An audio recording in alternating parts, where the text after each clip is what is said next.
Singing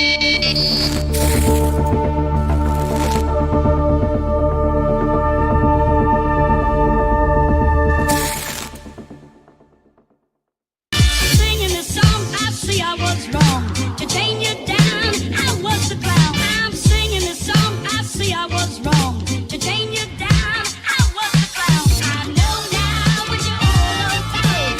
I've had the time to run out. I pray for the touch of your hand. Your love is so, so grand. Oh, baby.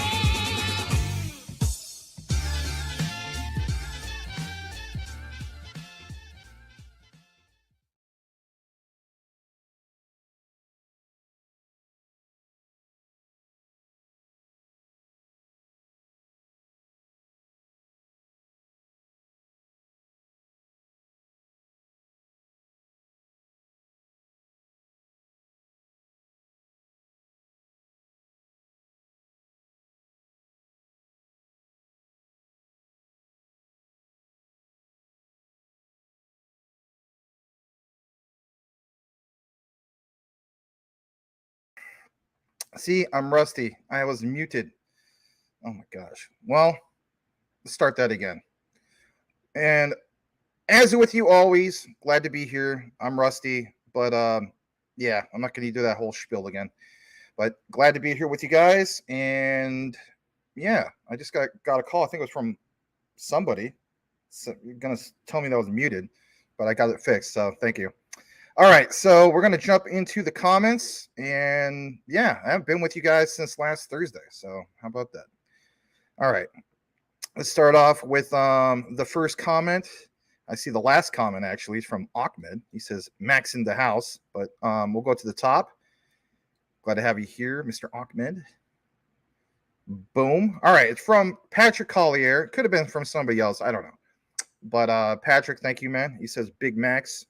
I just want to give you guys a heads up. There's a possibility that the internet will go out. There's been problems since obviously last Friday, hence we didn't get to have a show, the TGIF last Friday. Let me just double check these settings real quick. Okay. But yeah, Patrick Collier, boom. Thanks for being here. Mike is back. Welcome back, Mike. He says, Hi, Max. I'll be listening in my hospital bed. Oh, man. I'm so sorry, Mike. Thoughts and prayers with you for sure, man. Thank you for being here. And thank you for tuning in as usual, man.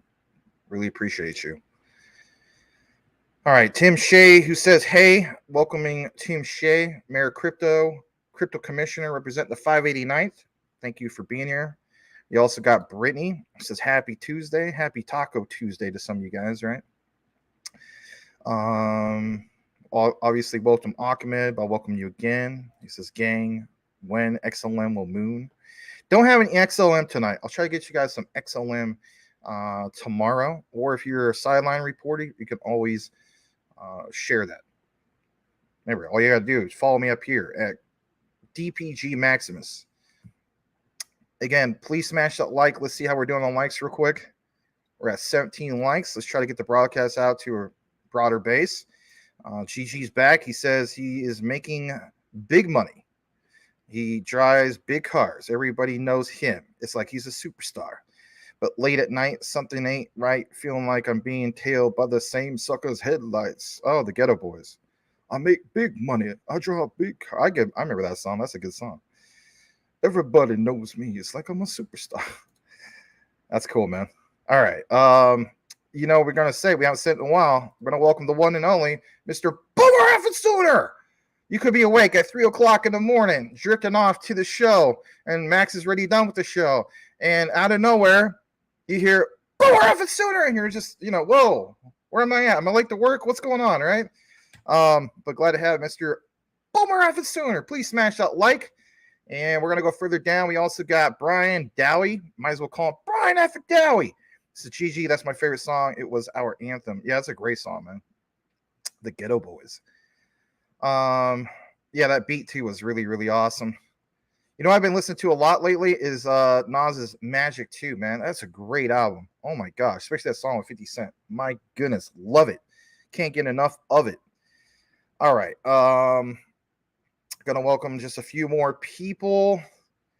What is this? Boomer F. the Sooner says, we all need that Vaseline after today's Shiba debacle. Not even the courtesy of a... Oh, wow. Jeez, I almost read that out loud, but that's okay. But yeah, thank you for also being here, Mr. Brian Dowie. We got obviously the Step Bros in the house. And going further down, what is this from Ahmed? Stellar plus MoneyGram equals news. Okay. Blackwood's back. He says, Max, hey people. Thanks for being here, Blackwood. We're just going to welcome a few more of you guys. L. Wright Sr.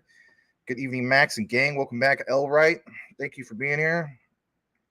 We got the one and only Mr. Elon Muff, a.k.a. Mike Cornwell. He says, yo, homie. Yes. I just want to state this. I'm not going to ruin the surprise, but there's a possibility. You know how like Mike Cornwell will flip the switch, or not flip the switch. Well, we'll all be flipping the switch at some point. But he likes to change things around with his avatar. I'm just going to give you guys a clue, okay? Something about a saxophone and something about Clint Eastwood as Dirty Harry. I'm just going to leave it at that. That's the only clues I'm giving. Okay, you have been properly warned. Okay, don't be too surprised when you see it, and the creative talents of, like, for instance, what he has here with the Elon Musk avatar. Anyway, GS is back. Welcome, GS. Thank you for being here. Yamaha Pacifica, welcome. I know I fixed that. My bad. It's just because I was a little rusty. When you're not on all the time, as much as it was only for 20 seconds. So anyway, thank you though. All right. Cash Cats is also here. Thank you, Cash, for your support. Always appreciate you. What's going on with LCX dropping? Well, I was going to report last Friday, but I don't know if they made up or not. I'll have to double check, but I do have some Q&T coverage, but not specifically like some of the drama. If you guys have been following on crypto Twitter, GV, Gilbert Verdian, pointed out some things with Monty Metzger. They kind of had a little tiff, if you will. I don't know. Is that why it's dropping? I'm not necessarily saying that's the case, but it's kind of weird that they had a little tiff. Anyway. Okay, let's also welcome April Cornwell. Thanks for being here, April. She said, hey. Breakfast here. You guys are having breakfast for dinner? That's good. All right. We're going to jump into our coverage here in a moment. What's this one from Elon Musk? There is a kick butt video that Rich did on HBAR. It's a big deal, worth a little sample for sure. I saw his video on HBAR. I don't know if that's the part where you're talking about where he references Lehman Beard. I mean, it goes from there, where you're talking about a different part, but I don't know. The whole video was pretty good. Let's see what else. Robert Brewer, welcome back. Glad to have you. Daniel Gayton's here. Wow. Well, give him a follow over at Daniel Gayton. Thanks for being here, Daniel. Appreciate you. All right. XXI Gaming's in the house. What's good, Max? My guy. What's good, everybody? All right. Thank you for being here. Also, Rick Cogwell says hello. I think we also got Michael Montclair in the house. Appreciate you guys being here. All right. We're going to go ahead and use Rick Cogswell's chat as a bookmark. Let's see how we're doing on the other screen. We're at 23 likes. We got 38 people. We can do a little bit better on the likes. Please smash that like. Let's go ahead and kick it into our coverage. So, originally, I wanted to share this with you guys on Monday, and then that didn't end up happening, right? We do a thing that you're accustomed to, especially if you've been watching CTN for a while, and that basically is the last week in review, reviewed on Monday. Well, the nice thing was they did an update even on top of the weekend update. So, in reality, this is only last night old. So, please, smash that like. Let's jump into some of the hot topics of what's going on with the overall crypto market, and then we'll get into some of the other coverage. QNT and Jasmine is what we have for the lineup tonight. But let's face it, the bull market Are we going to be getting to that point here soon? We talked about the pullback that's going to happen in, for instance, the month that we're in, which is August. Let's give you an update in regards to all that here in a bit. Let me just take a drink off of the fat juice, as you guys would say. All right, some light lime with water, not too bad. And let's pull this up. This comes straight from our premium service that I have for you guys, Investor Place. I'm gonna go ahead and share this. Nice and big for you guys for the most part. And on this, there's some key things that, let's face it, needs to be discussed. So, in regards to this, it says the crypto market once again flatlined this past week. It did. We talked about how, don't play so much with your emotions, play it smart, pay attention to what you have in your portfolio, and also pay attention to what you have on your watch list. Are you DCAing on your top choices? Are you DCAing into ones that you don't have yet? Do you select a good entry point? Just because everybody's talking about one particular thing doesn't mean you buy on those green candles. But yes, we did talk about the pullback. Is there going to be a bigger pullback here soon? BTC and Ethereum each rose about only 1%. Big whoop. But nonetheless, most altcoins traded between, went up about 10% and down 10% this last week. Of course, was noisy, but mostly flat week for cryptos. We think this short-term turbulence is nearing an end, and we are getting ready to go on a crypto shopping spree before the end of August. Now, none of this is financial advice. A lot of you guys obviously have different types of portfolio managers. Always pay attention to those ones that you feel as though are the ones that are worth stacking. Like if we have a person that comes here and says, guys, what's the biggest one I should focus on? Jasmine, H-Bar. I think somebody else asked LCX. Last week, it's not financial advice. At the time, I said LCX because it seemed like it was the best price of the bunch. But what happened recently? We understand that, there are some reports that maybe possibly there won't be an LCX QNT partnership anymore. Again, I haven't got anything verified, but there was a little tiff in regards to that. We'll have to follow that more closely. But is that enough to make a person want to dump their LCX? No, not necessarily. If you believe that LCX is still going to be great long term, like you guys have been stating since last year, they're going to be basically like their own bank, if you will. The tokenization of physical and digital assets, or become bigger, or not necessarily bigger, but I don't know, maybe take a stab at 40% of what BNB can do. That is still worth quite a bit. All right, a little bit more about this. Fundamentally, it has become more abundantly clear that the most important factor driving crypto prices these days, of course, is regulation, followed by inflation trends and other macroeconomic factors. It says the regulatory framework surrounding crypto industry in the U.S., of course, has been increasingly unclear over the past few months, and it has, especially here in the United States. Different thing again in regards to Japan. But the lack of unclear framework has chased big players out of the market, including exchanges, market makers, and hedge funds. These departures have decreased liquidity, access to the market, and buying pressure, all of which have led to a lower, general price for crypto. All right. What about the bulk of all this real quick? Talks about how the bulk of this regulatory uncertainty boils down to a few major SEC lawsuits in which the SEC is suing a bunch of major crypto players over the classification of cryptos. The big question, and here it is, are crypto securities or not, right? Are we going to throw these into the classification of stocks? Because as we know, stocks, let's face it, are securities. Do they deserve to be thrown in that same bag? I think the answer is no. But how does the SEC look at it? Well, they look at it as yes. And therefore, the crypto industry has been unlawfully operating without security regulations. The crypto industry says no, and that the SEC is basically overstepping.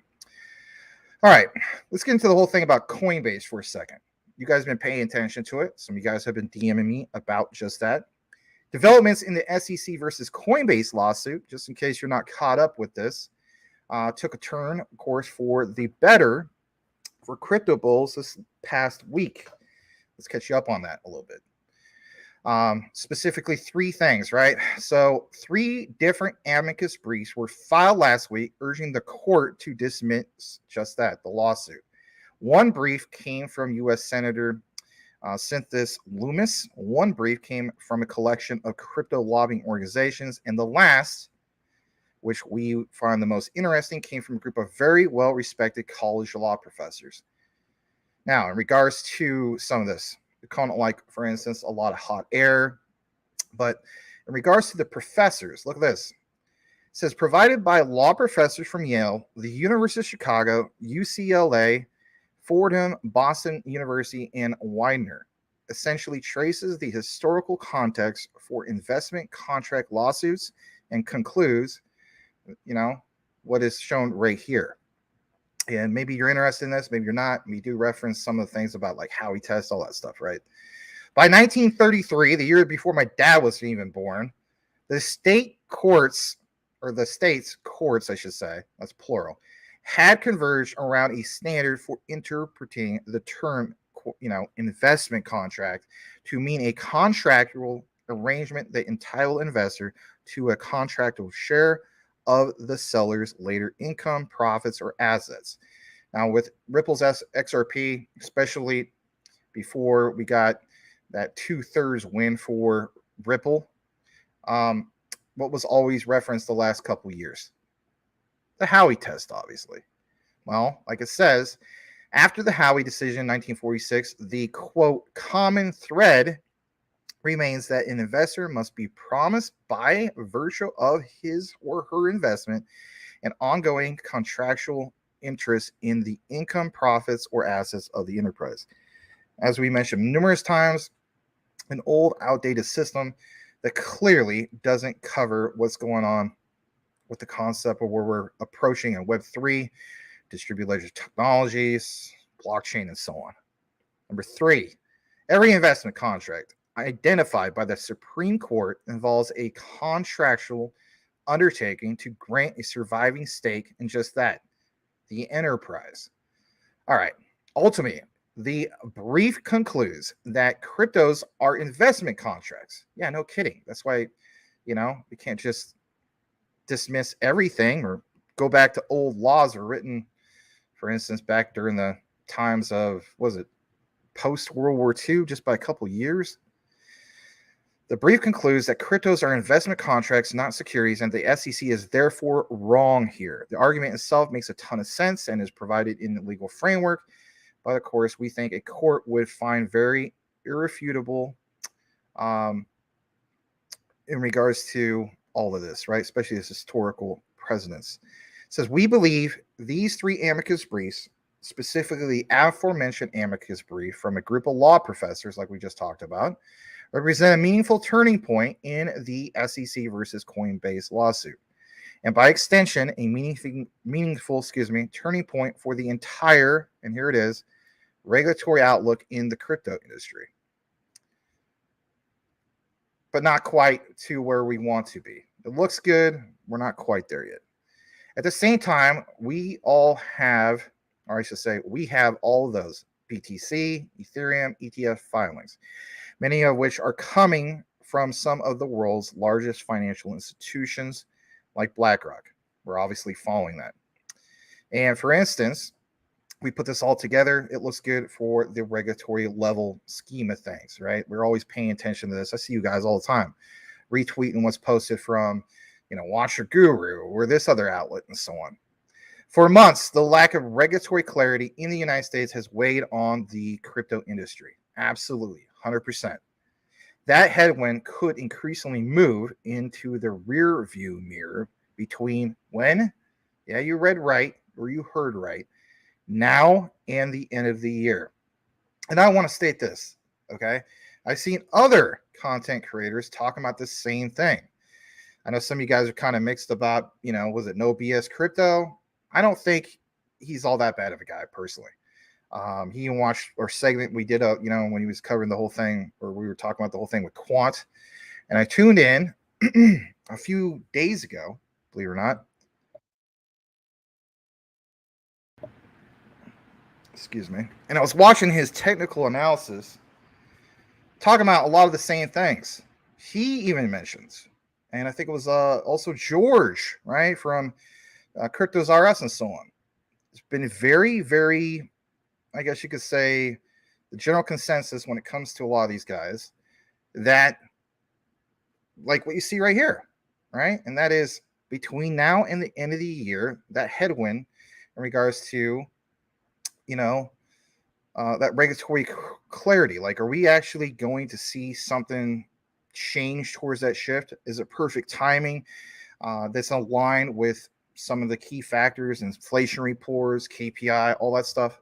Could very well be. It says this sets up the crypto boom cycle that we've been talking about for quite a while, that maybe you guys get sick and tired of hearing about.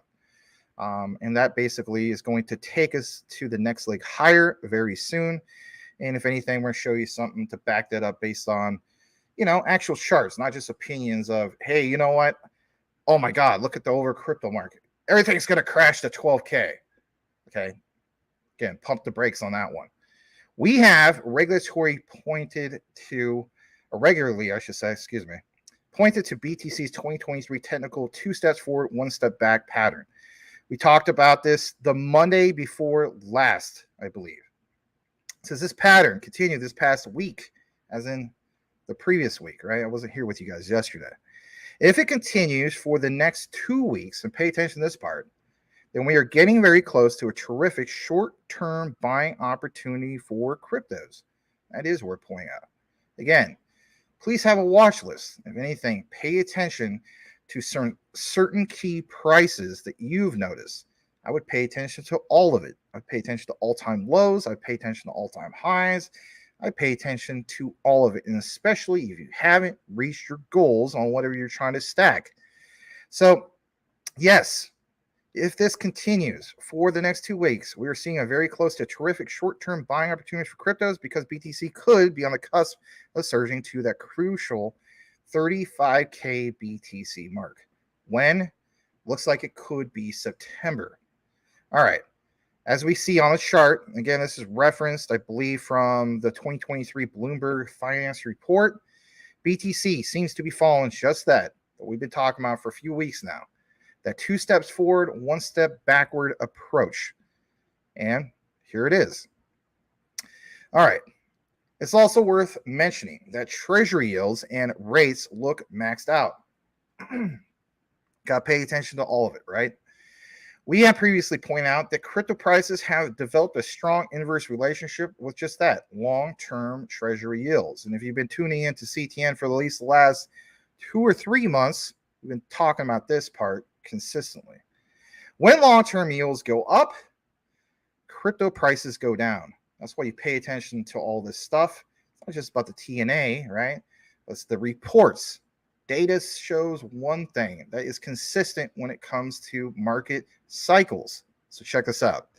When long-term yields go down, crypto prices go up. This correlation, I should say, has been very strong since when? Late 2021. What happened in late 2021? Well, you saw, for instance, 11/11/2021, BTC all-time high, 69K. And what did you also see? Ethereum at all-time highs, both on the same day. There's other various cryptos that did well the month or two before that. CRO, we saw Shiba Inu do big things. What was it? October 2021. So a lot of different assets really, really went to big all-time highs during that time. Goes on to also mention that long-term yields have surged recently. And this, again, is the part you want to pay attention to. They look maxed out mostly because the Fed is very likely done with what? Rate hiking cycle.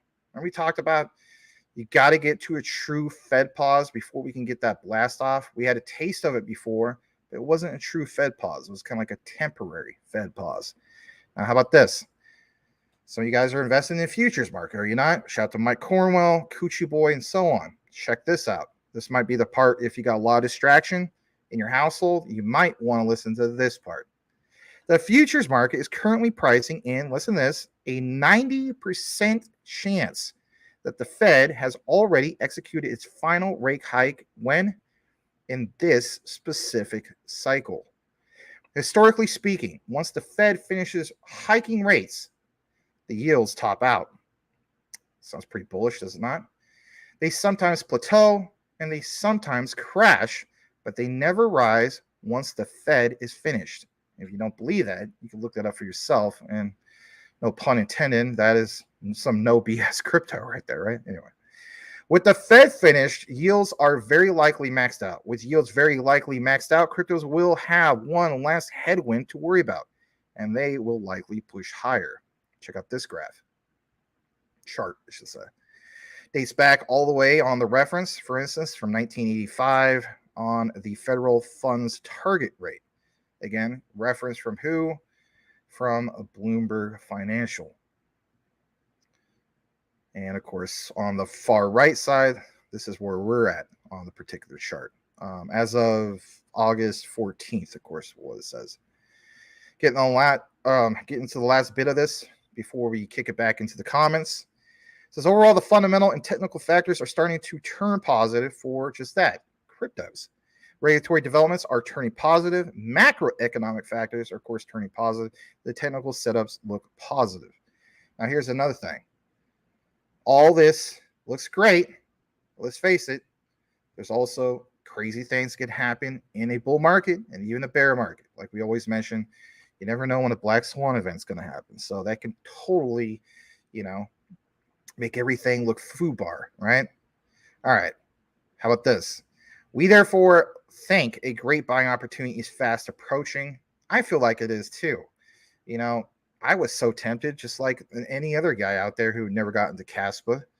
I said to myself, well, play cool, Max. Wait a little bit. These prices that you've seen, for instance, I saw it touch the 5 cent mark and so on, but we've had a pullback in regards to Caspa. I'm glad I chose to wait a little bit in regards to that. I don't play into the emotions of, hey, everybody's saying to get into it right now. No, I got to pay attention to a good entry point. May not seem like a big deal for, 2.5 cents, but if you're buying a big bag of any of these particular assets, that will start to add up pretty quick, will it not? All right, look at this. We're currently fine-tuning our buy list. I don't know about you, but I'm fine-tuning mine. I have a few, at least in my top 10, various different ones that I need to keep DCAing into. There's, of course, a couple like Caspa and some other ones that I just simply need to make an entry point. Again, know your entry point. Study that. Decide when is a good entry point for you. States with an expectation, to execute big crypto shopping spree. For instance, this is going to happen for a lot of us within the next 2 weeks or so, give or take. Pay attention to that. It's not going to blanket all of them. You will also see certain particular cryptos on your watch list that basically will do what? Will be maybe more on sale than the other one. Always, again, understand what asset you're going for. Have a plan. All right, I'm only going to share one thing from this particular portfolio update because I know some of you guys hold, for instance, Cosmos. All right. Investor Place is really big, obviously, on Cosmos. Cosmos is in the $8.50 range. Really, really great buy on Cosmos, Adam. Here's a brief update before we kick it right back into the comments. The Wormhole Foundation announces the Wormhole Gateway, enabling seamless bridging of assets within the Cosmos ecosystem.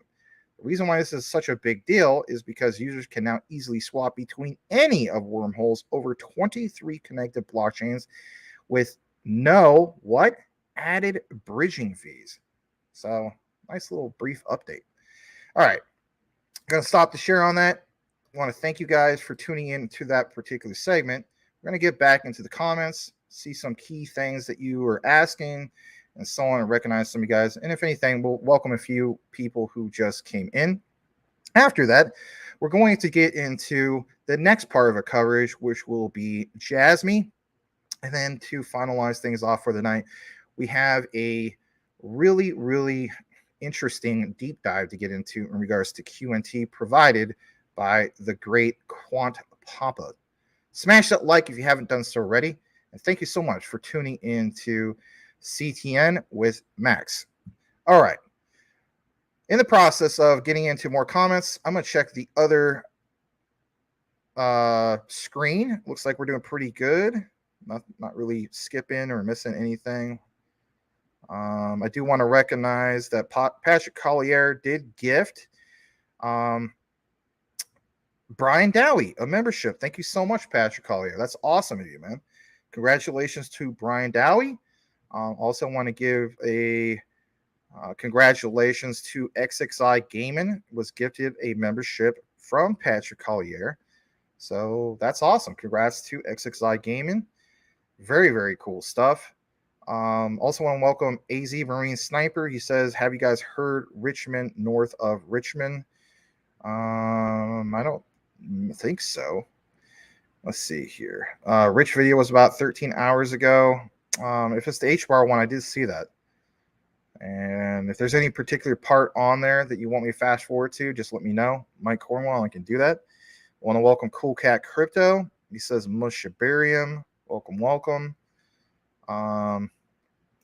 Also, I see there's a $20 super chat. My goodness. Thank you so much from Robert Brewer. Let's pull it up. I think it's either a super chat or super sticker. Jaden Toka's here, says, hey, brother. Welcome. Brian Riley is in the house. Thanks for being here, Brian Riley. All right, let's pull up that super chat. Also, Dingy has a super chat. Thank you so much. And let's see here. All right, let me scroll up to this. Or let me scroll down to this, actually. Hold on. Sorry about that. Let's see where we're at. Almost to it. Where are we at? There we go. $20 super chat from Robert Brewer. Thank you again so much, Robert. It's much appreciated. And let's see here. I think we got the other one. Well, while we scroll down to that, we'll recognize this because I don't want to lose the comment. This is a good comment from Hugo Moreno. Welcome. Glad to have you here. He says, hello, bro. Thanks for your work. I would like to ask you a question devoid of passions. If you were to buy between Hedera's H-bar and Stellar XLM, which project attracts you the most? I thank you in advance. Oh, geez. So both of these are in my top 5. And, it's hard to pick one, but I will have to. I mean, I've been consistent when it comes to Stellar being like my number 2. So basically, QNT and XRP are consistently tied for my number 1s. And then I've been really consistent about my thoughts on Stellar when it comes to XLM. If I have to choose one, I got to go with that. I don't like doing that, to be honest, because I don't want people to think, oh, Max don't really like HBAR. No, that's not the case at all. I think Hedera is huge. I think it's absolutely awesome. Hedera HBAR has been consistently in my top 5 for a reason.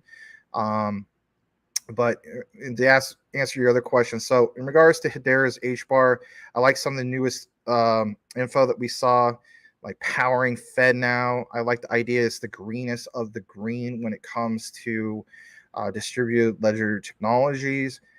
We also know it's not a blockchain. It's its own consensus protocol, right? With basically, the gossip protocol, and I think we did a deep dive on how it's broken down. You're more than welcome to check it out. But if anything, you can go and type in Dr. Lehman Baird lectures. You can get, like some of the condensed versions that are like, say, like, I don't know, I think sometimes he does like maybe a 10 or 20 minute one. Like most of them are at least like an hour, but some people chop it up and just get to the juicy stuff. But the guy is probably the smartest guy in all of, let's face it, the land of DLT.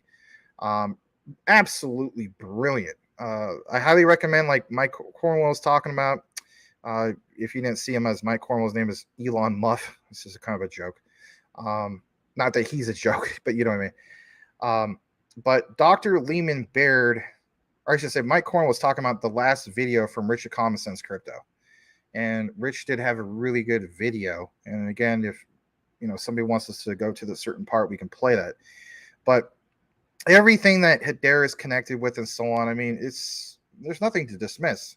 If you're looking for one as far as, well, which one's going to be the 100x, which one's going to be like a potential 1000x or something like that, got to look into that more yourself. But it's hard for me to just pick one. But if I have to, I guess I got to go with that. In regards to Stellar, I think the whole thing with Sorbonne, that's their main key smart contract platform, if you will. They currently have 70 projects. They're going to be, we talk about the flip of the switch. Well, a flip of the switch in regards to the ecosystem. Like I've always said, all you need is to have maybe 2 or 3. Not even that. You could even have just one that ends up being like the premier, no pun intended, stellar project to really, really shine from that. Also for all you guys, right? This is not just for Hugo Moreno. And I'll get to the super chat. I'm so sorry, Dingy. Give me a second. I also want to state this. The reason why another thing that's a big deal in regards to Stellar and Sorbonne and so on is basically this. It's like they're tools, okay? So they're making it super simple to attract devs. And last I saw, it's about like over 700 devs, okay? Recently, are coming in. You guys got to keep in mind there's a difference between devs coming in and devs being part of 70 different projects, right? So when we talk about quant with Overledger, 3 lines of code and making things so it's super easy, right, to build smart contracts, right? For instance, QRC 721 or QRC 720, I should say, QRC 20, and also NFT ones with the 721 contracts and so on. Very attractive. What's really cool about Sorbonne is you get that kind of a feel, if you will, if you want to just put it on to a blockchain. Talking about actually not the case with Quant where you have, it's blockchain agnostic, obviously with Overledger. Well, this is Stellar we're talking about. So that is their blockchain. So everything, and I'll show you guys this probably tomorrow. I'll probably do a proper segment. There's a Sorbonne update I want to get into with the workshop. I'm going to chop it all down and give you some of the key spots, but it talks about how easy it is for these devs to build on. And you get to see some interviews from the devs talking about it. Well, you may think that's boring, but it's really a big deal, right? When we talk about price shock, we talk about, all these other things that seem shocking. What's going to be a real big shock is when people will just say, oh my God, look at Stellar, 70 projects, just all of a sudden, boom, they're ready to go. And that's their plan. They're planning on, I don't know if it's all 70 all at once, but there's going to be a big shock of hey guys, check this out. These are, 10, 20, 30 projects. Boom. These guys are gone from testnet to actual mainnet. That's utility in motion, especially if they have some solid projects, and they do. That was a long explanation. You can look, more into both projects. I would highly recommend that. Not financial advice, but definitely research advice, right? But thank you for being here, Hugo Moreno, and nice killer whale you got there. All right. Want to welcome Brian Riley again. I really appreciate your ongoing support. Juan Pena, welcome. Glad to have you here. Let's get down to Dingy's super chat. 279 super chat. He says, have a coffee, Max. All right. Well, thanks. I won't state what that would be actually spent for, but it might have something to do with boobs and a lot of hot wings. And I won't be the one that will be able to spend it, but that's okay. All right. Joel Della Torre. Welcome. Hello, Max. Well, welcome. Glad to have you guys here. If you guys don't have an avatar, consider changing to an avatar. It helps us identify you a lot easier. Puts a name to a face, as the saying goes. But yeah, welcome. Glad to have you here. All right, just gonna go through a few more comments. See if you guys got anything specific. I'm gonna use this real quick as Hedera on Fed now is bullish. It is very, very bullish. Maybe we can get more into that if we got more time. All right, let me double check the other screen real quick, see we're okay. I think we are. Corey Bebe, welcome back. He says, good evening, everyone. What's up, Max? Glad to have you here, man. All right, we're going to kick it into just a few more questions or comments, and then we'll get into our JASB coverage. All right, let's see here. GG says he keeps going back and forth for his next edition, Constellation DAG or HBAR. Both are layer zeros, yes, and can scale infinitely. HBAR data for Fortune 500 and DAG for governments. Yeah, DAG is one of those in which I keep saying to myself, I have got to at some point get that in my portfolio. Like I don't want to wait too long because let's face it, guys. I mean, on a lot of these things, the accumulation phase will be over with. I don't want to catch DAG when it's too expensive. But at the same time, I'm looking at other things too. I'm looking at Energy Web Token, obviously looking at Caspa. But yeah, DAG has always been there saying, hello, is it me you're looking for? Lionel Richie. By the way, anybody see Menelect around? I hope he's all right. Never got a DM back from him. So if you see him on any other channel or anything like that, let him know that Max said hello and I've been looking for him. I hope he's okay. All right. GF Burke says he is, what are you in? I work at Lifer now. Ben Bouze. Sorry for not being around. Oh, it's okay. It's all good. All right. You got wrecked in Cardano. I did too. But, I'm holding that long term. Jasmine, the other ones kind of got it at lower prices. Yeah. All right. Here's one about FedNow. Gigi says HBAR and FedNow may not be big news at all. Be careful you all don't fall for that hype. It's just on the showcase. That's true. That is very true. I like that. That's truth right there, guys. He is absolute. That is the truth. Right. On a showcase. Showcase is one thing. Is showcase utility in motion? No, it is not. Right. Is ISO 222 utility in motion? Not yet. Right. Implementation is so much different compared to, as the saying goes, all right, banks. All right. You got this amazing thing.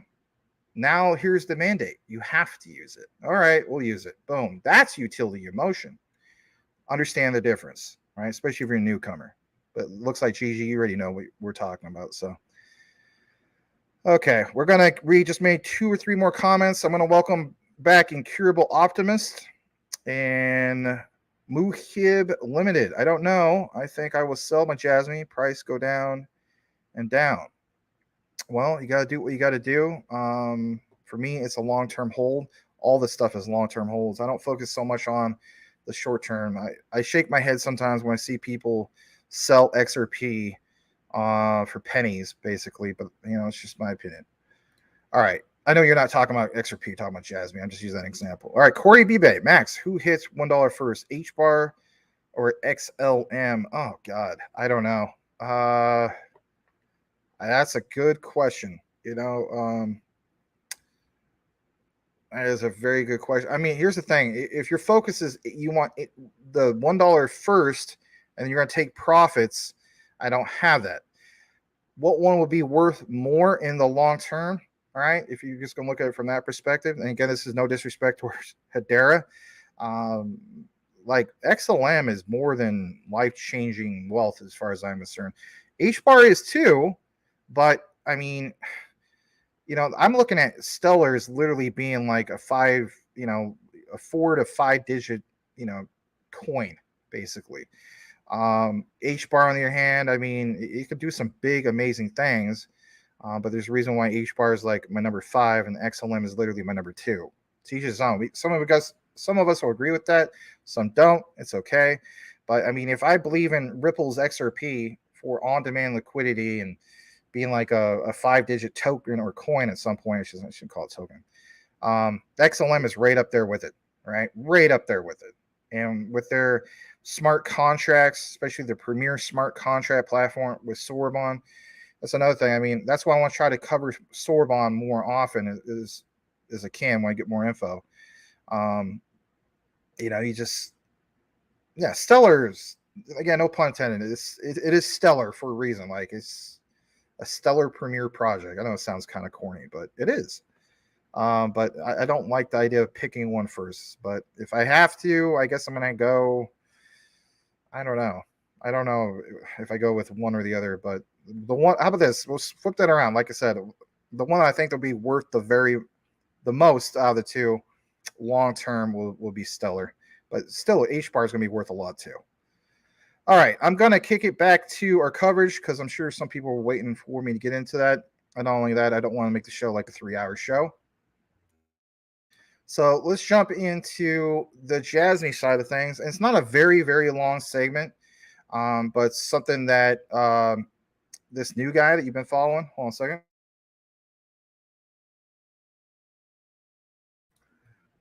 He shared with me, and I'm just going to pull this up for just a moment. Let me see if I can get it. Yes, it's Neotrix. All right. So you guys should be following Neotrix at BAINA17. He's kind of like the new star of crypto Twitter for Jasmine. He sent me a DM Friday morning in regards to, maybe share this on the show, and I definitely took a look into it. It's pretty impressive. It might not be like the most impressive deep dive ever, and it's not really a super long deep dive, but nonetheless, we're going to jump into it. We're going to talk about some patents, believe it or not. All right, let's take a look into this. And again, big thanks, of course, to this gentleman, Neotrix. All right, let me just get this up. Give me a second. Yeah, I think I got it right here. All right. Please smash that like. I'm going to remind you guys to keep doing that. And currently speaking, we have 43 people watching, 36 likes. Please smash the like. All right. Also, welcome to No Fear. He says, boom, a buddy. And also Anonymous Crypto Ghost. All right. So here it is. Let's pull this up. And I have this interpreted. And some of the interpretations are kind of like not the best. Let's just be honest. But this comes from a site called patent-i.com. It's been interpreted from from Japanese to English. It's kind of like what you see right here, and I'll go ahead and get to the top. It says Jasmine Corporation, trademark right holder / trademark application or applicant, right? Talks about, Jasmine Co. Limited. This page provides information on 17 trademarks. Basically, let's face it, in regards to their patent office in Japan, in regards to Jasmine. It gets into some of the key things about this guy, for instance. This is their patent attorney, right? His name is Yoshinori Nishino. He's the patent attorney supervisor. I guess he's been there since 2017. But one thing I do like is when I got more into this, it talks about, or references, I should say, some of the key findings about these patents. So it talks about, for instance, I don't know, a lot of key things. I mean, a lot, right? And it goes over to mention, I guess, dating back a few years ago even, right? But you're going to see some things, right?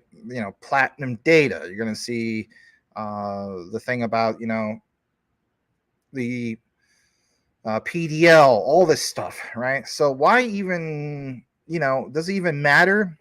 It definitely does matter, okay? Gives you a little background about brand terrorists, right? Patent attorney. You can look more into that if you want. But what I want to show you is this right here. And he goes on to mention, he says, let's check what kind of trademark application Jasmine Corporation has basically filed. What kind of trademark application Jasmine Co. Limited has applied for is also basic information for knowing the future business development of what? Jasmine, right? Everybody wants to know about what kind of developments they have, especially if you hold the token, right? So JPYD, all right, talks about there's 36 different classes about this and so on. There's an overview. I didn't necessarily get into that one specifically. But the one I wanted to get into, believe it or not, was the DD coin. Okay. So on this one, this was originally put in for application a few years ago, about, I guess, June 26th of 2020. And on this one, when we pull it up, it gives us some specific info. Okay. And here it is basically. And look what's all referenced here. And there's a lot. Right, it's like a grocery list. I'm not getting into all of it because I don't want to, necessarily just go on and on and on about it. But some key things is like, for instance, the cities that uh, in regards to like the ordinance and I guess you say some of the trademark offices and things that are referenced here. Tokyo patent attorney, patent office gives you some of these names. Again, gives you that supervisor, right? But in regards to the grocery list that this all covers, if you're really into like why this is a big deal, remember how we talk about, society 5.0 and, contributing towards these smart cities? Well, again, look at all the things that are tied into this particular patent, right? It's a lot. Advertising, issuing of trading stamps, diagnosis of management or advice on management. Obviously, we're talking about, data management, right? It goes on more about market research or analysis. Why would they need that? Well, think about it. You know what I mean? It's like if you're going to be monetizing that data or giving you that option to monetize that data for you can make money off of that and so on, right? There's going to be a research process that's passed to, third-party companies and so on. We're talking about a decentralized data marketplace, are we not? Right? The centralized entities of the world, like we said, that is an industry. This in itself, Jasmine with the personal data locker, basically is disrupting an industry. Let's face it, it just really needs to be disrupted. Provision of information regarding product sales, investigation research, and consulting. In this part, remember how we talked about their doing the whole thing with consulting services? Remember we talked about that in, I don't know, maybe 2 or 3, Jasmine deep dive videos back. But yeah, investigation, research, and consulting on protection of personal information in various companies, collection management, analysis of corporate customer information, and provision of related information. To get further down into this, intermediary brokerage or agency for commercial transactions. Commercial transactions? It's like sometimes when people see what's on the surface when it comes to Jasmine and the utility and so on, we kind of throw it in one little basket, if you will, right? We say to ourselves, okay, well, that's impressive, but, that only covers that certain part. Then when you take more of a deeper dive into it, you're like, holy cow, the commercial side of things? Yeah, the commercial side of things, not just the retail side of things. How about this one? Consumer profiling for commercial or marketing purposes. I think that's a given. How about this other one? Providing an online marketplace for who? Buyers and sellers of goods and what? Services. Yes, goods and services. I saw recently, I think Harwa tweeted out and so on.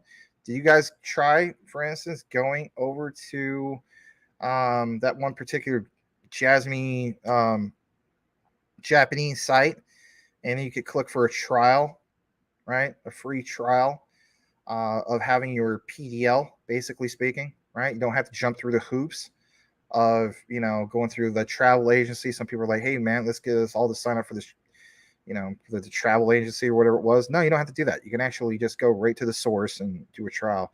I might do a video about that later. But anyway, more to it than this, right? Compilation of indexes for commercial or advertising information, construction of character information and data. But the key thing is marketing, data, commercial use. Why does this have to have so many different areas? Because this covers so many different industries. It affects literally everything. Advertisement sales, promotion, office work, outsourcing of paperwork, rental of advertising materials. I like this one. Target marketing. Who targets our, who uses our data for target marketing all the time? I always use this example, and maybe you guys get tired of me using it, but it's just an example. Buddy comes over. Hey, man. Hey, Max. It's absolutely, it's sweating blazes outside. It's hotter than the mother. I'm smothering ribs with barbecue sauce. I'm like, why are you quoting the Dove Shack? Well, he's just doing that, right? Summertime in LBC. But it's not summertime in LBC. It's summertime in Phoenix, Arizona, and it's hot as freaking hell outside. So basically speaking, I am not going to barbecue when it's 120 freaking degrees outside. So maybe I think of like an indoor barbecue thing, right? And I had one of those Ninja, indoor barbecue things, and they work good, but it just doesn't taste as good as like, using charcoal or whatever else out for outdoor grilling, right? But what's probably going to happen after this show? I'm probably going to get, targeted marketing about a Ninja Foodie grill or something, even though I already have one. Or if I start talking about a Weber barbecue grill, next thing you know, it's going to target me on that, right? But again, what do you see here? Target marketing for what? For those people who eventually are going to want to monetize the data. And then, again, guys, there's just so many different things here. How about this? Issuance management, settlement of coupons, or points for promotion of sales. Remember we talked about the DD coin before? How you literally get like coupons and, if anything, rewards. You have your PDL, right? You hold the Jasmine token. You have, for instance, a personal data locker. Then you get rewarded, for instance, by using the DD coin. And then, if anything, is paired up with what? A Japanese denominated stable coin, for instance, right? So it's like you're benefiting Society 5.0. I'm just using this example. You're getting coupons or you're getting rewards points, wherever the case be. And it's just this constant gear of a system, right? Utility in motion. You get where we're going with this. But my point is, look at this. On and on and on and on about some of this stuff. Lending of securities, guarantee of debts and acceptance of bills, security custody of securities, precious metals, and other goods. Why precious metals and other goods? That's interesting, is it not? Acceptance of financial futures trading. Wow. We were literally just talking about that on the first segment. Remember we were talking about the whole thing? That regulatory framework? Yeah, when we talk about DFFT, we're always talking about regulatory framework. Forex trading, credit purchase broker. I mean, just obviously he's going to represent a bunch of the crypto stuff, but it covers so many things here, and that's the point. That's the main point. And then, of course, when I got more into this and so on, I'll jump back to the other page. Let me pull this up. So, yeah, obviously DD coin, DD token, talks about the registration for data democracy, data democracy coin, data democracy token, Jasmine personal data locker. And it's basically all reviewed. Here's the next page in regards to this. Hold on a second. Let me pull that up. In regards to the Jasmine secure PC, again, platinum data. But, what I also found that was interesting, and I guess I'll jump back to this for a second. I guess you could say when we wrap this up, this part is interesting because when we hear about the concept of, your crypto is backed by gold, your crypto is backed by silver, right? But literally, and this is a good find in my opinion, and again, shout out to Neotrix. But this part is interesting. And when I clicked on it, it didn't give anything like, I guess you could say, juicy. But the key thing is secure custody of securities, and it mentions precious metals and other goods. Well, the thing is this. When you click on that patent for the platinum data, it jumps over to this part about the precious metals. So is the precious metal, you get where I'm going with this, is the reason why they're calling it platinum data is because it's also backed by precious metal, as in what? Platinum? I mean, it seems far-fetched, but again, part of the trademark patent is there. And as we know, when it comes to some of these particular assets, we do know that it doesn't seem like it's a far stretch to see one's backed by gold, or in this case, maybe possibly backed by platinum. I don't know 100% sure on this, but that is very peculiar, is it not? Doesn't that raise some eyebrows? And if that's the case, why would it be backed by platinum if it wasn't going to be worth that much? Maybe because Society 5.0 is way bigger than any of us could possibly fathom. And keep in mind, these guys are very, very well connected to who? The government. Jasmine, as we also know, is very, very well what? Established as being the first regulated and approved cryptocurrency that was recognized by the FSA, or formerly called the FSA, now called the JVCEA. Genki Yoda, of course, is one of the decision makers. So again, for all those people who are like panicking and like not understanding the bigger picture of things, when things get quiet, what have we learned from that, guys? Especially when it comes to XDC. And look how that turned out. When things get quiet, these guys are building in the background. And that's the way I'm going to take it. So I'm going to kick it out of this for a second. I'm going to show you this last part in regards to our Jasmy coverage. And I want to give a shout out to Icy Amphibian. You should follow him on crypto Twitter. He can be followed at Icy, ICY, Amphibian, just how it sounds. Really does great when it comes to research, especially Jasmy research. So let's do a recap, right? This guy, he says, his name is Benjamin Cowan. What are you the most bullish on for the next 12 months? Icy Amphibian responds, and this is a great response. He says, Jasmy, for many reasons. And the reason why I'm sharing this with you guys, because sometimes we do need a recap, right? So it says Binance Japan, former Sony executives, including who? Kunitake Ando and Kazumasa Sato. The Super Wallet release, right? I really feel as though that by the end of the year, we should get something about that.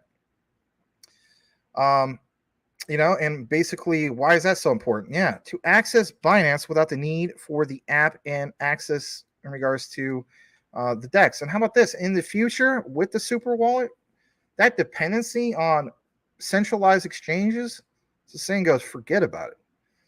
Of course, the PDL, AI-powered data market launch, Q4 2023. That's right around the corner. Blockchain computer sales partnering with Vio and Avita to expand market in Asia and especially here in the United States. You did see all the info over the last many months about the English version. Blockchain, smart wearable sales. We talked about, so much more than just these PCs, right? The Internet of Things. There's so many different devices in regards to that. Remember the deep dive that we did about, tracking a person's golf swing? And we saw that one particular company connected to it. How about WITS? How about some of these other ones, right? All part of the Internet of Things. As we know, Japan is, they're very big on baseball, right? Tracking how a pitcher pitches that baseball, how a batter hits that ball, right? Is the guy, going to increase his batting average, just by doing a few little basic things on how he times the ball? I mean, all these things, that's data being collected, is it not? What kind of value is there? But if anything, it's not what kind of value is there. Utility in motion, capturing the data and sharing that data to only those who need to have it, but giving the power back to the person who owns what? That data. What is that worth? It's worth a hell of a lot.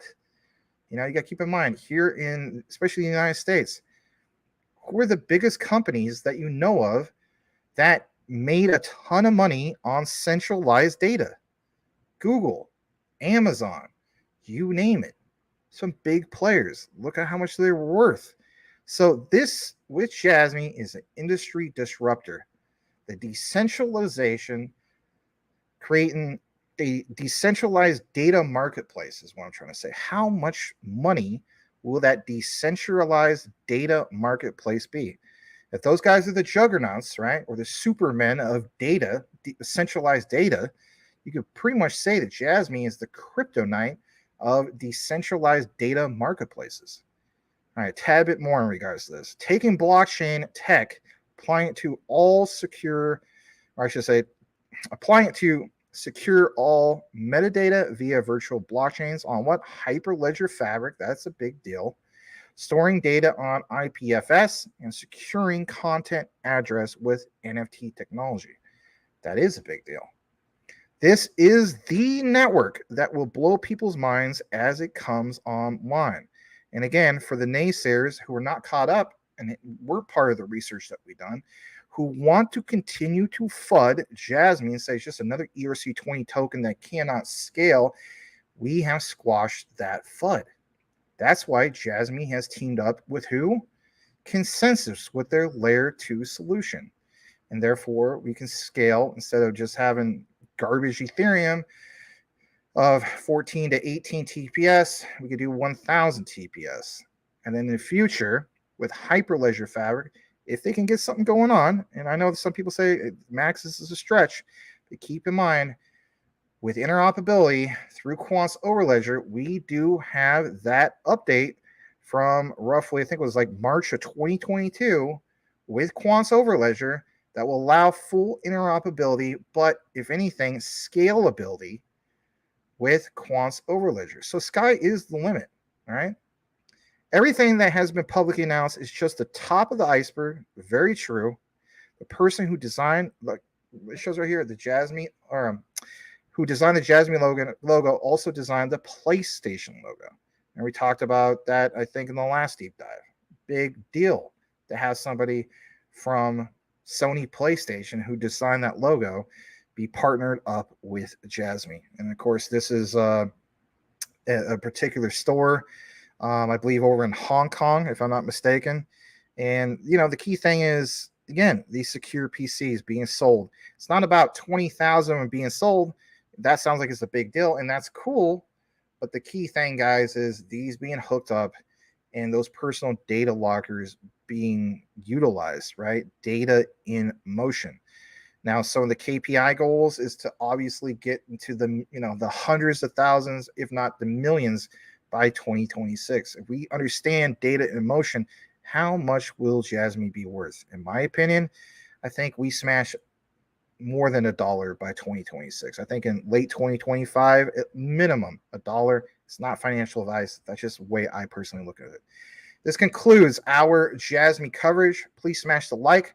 On the next part of our segment, we have quite the info to get into in regards to Q&T. Nothing boring or anything like that, but some important news to share with you that you may not have been aware of that's very bullish when it comes to quant. So stay tuned for that. Let's jump back into the comments. And if anything, please smash that like. All right. I'm going to double check the other page, make sure I didn't miss anything. And let's see where we're at. All right. Let me see here. Dingy says he sees some spread over 30 projects to increase your chances. I think maybe you're talking about, I don't know. Are you talking about Sorbonne? Or are you talking about something else? All right, let's see here. Burke, Caspa at 0.031. Get your orders in.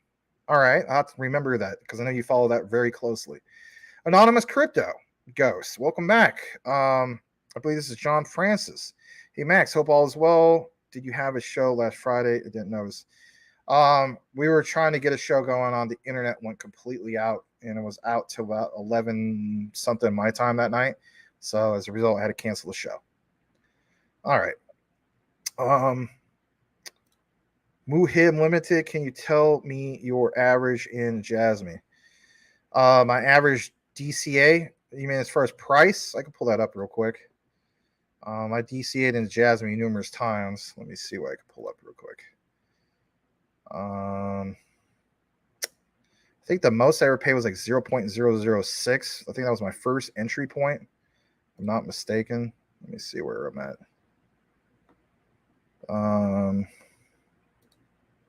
Let's see. All right. My first entry point was October 3rd, 2022. And it was 0.006383. And then March 5th of this year, we got it for 0.005405. May 28th of this year, 0.004732. And then obviously hit my goals on June 10th. I bought it for 0.003425. That was a big bag. Yeah, it was like a couple $1,000s worth. But anyway, so my average, just to give you a heads up, my average buy price was exactly 0.004186. So I wish my average, buy price could have been obviously in the early threes, but that's how it works out sometimes, you know what I mean? But if anything, if somebody's going to criticize and say, hey, Max, 0.006, that was kind of high. Yeah, it was. But I more than made up for it on my last 3 DCAs. And the point is, basically speaking, I mean, the point is the power of the DCA. You recognize the prices, you act accordingly. I never forget Mike Cornwell called me up on the phone saying, "Oh my God, man, now's the time to buy some Jasmine and so on." And I loaded up not just on Jasmine, Algorand. It was at like 10 cents, maybe under. IOTA, like 14, 15 cents. I don't know. There's some other ones, right? Audio, right? Audius. I think also Graph. I think I might have doubled or tripled my position in the Graph.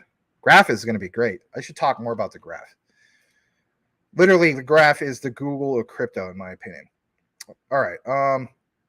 And just to give you a heads up, I think there's an update in regards to Graph. So if you guys hold Graph, yeah, there is. They're benefiting from what's called basis surge and popularity. Listen to this, guys. This is bullish as all hell if you own the Graph. And Graph is cheap right now, super cheap. I think it's like 10 cents or something. In total, listen to this. The Graph has now handled over 1 trillion queries. Hence, again, why, like a lot of people refer to as the Google of crypto. I mean, some people don't agree with that, but that's all right. There's some other big things about, for instance, Uniswap. I guess I'll share this real quick because I think Uniswap is still a good opportunity. They saw a big boost in trading volume thanks to the launch of Base's mainnet. Remember, I just talked about Base? Coinbase Layer 2 network only recently went live and already accounts for 5% of Uniswap's total volume. So that's bullshit itself. All right, I'm going to get back into the comments. Just a few more. Corey B-Bay says, Max, did BlackRock say you should allocate 85% of your portfolio in BTC? I don't know. If they did, I must have missed that. That's news to me. So maybe somebody else can verify that. Yeah, I just saw we ticked up to the 50s. Again, guys, please smash that like. We'll get into the Q&T segment here in a bit. We're just reading a few more comments. All right. Elon Musk says, comparing Cypherium to HBAR is like comparing a penny and a pound of gold. Or as my dad would say, like comparing a diamond to a horse turd, both the same size. All right. Let's go further down. Jasmine's not going down, at least currently. I mean, they might have like a pullback and so on, but all right, let's go further into the comments. I always like Bert keeping us updated with the Caspa. He said he only sold 20% of his Caspa at 5 cents, setting for the retrace. Again, guys, why point out some of the things with Bert other than he knows some key things about Caspa? The key thing is, whether it's Caspa or whatever, he has a plan, right? And I like seeing what he's sharing with us because, for some of us, you guys, I've seen this question asked, how do you guys go about taking profits? Here's a perfect example of a guy who obviously has a plan for that. All right, so thank you for sharing that. You love me? No, you know what? Well, thank you, man. Love you too. No, you know what? Anyway. All right, incurable optimist, probably XLM due to less supply. That's true. Yeah, very, very true. I mean, that's another one, that's definitely another way of looking at it for sure.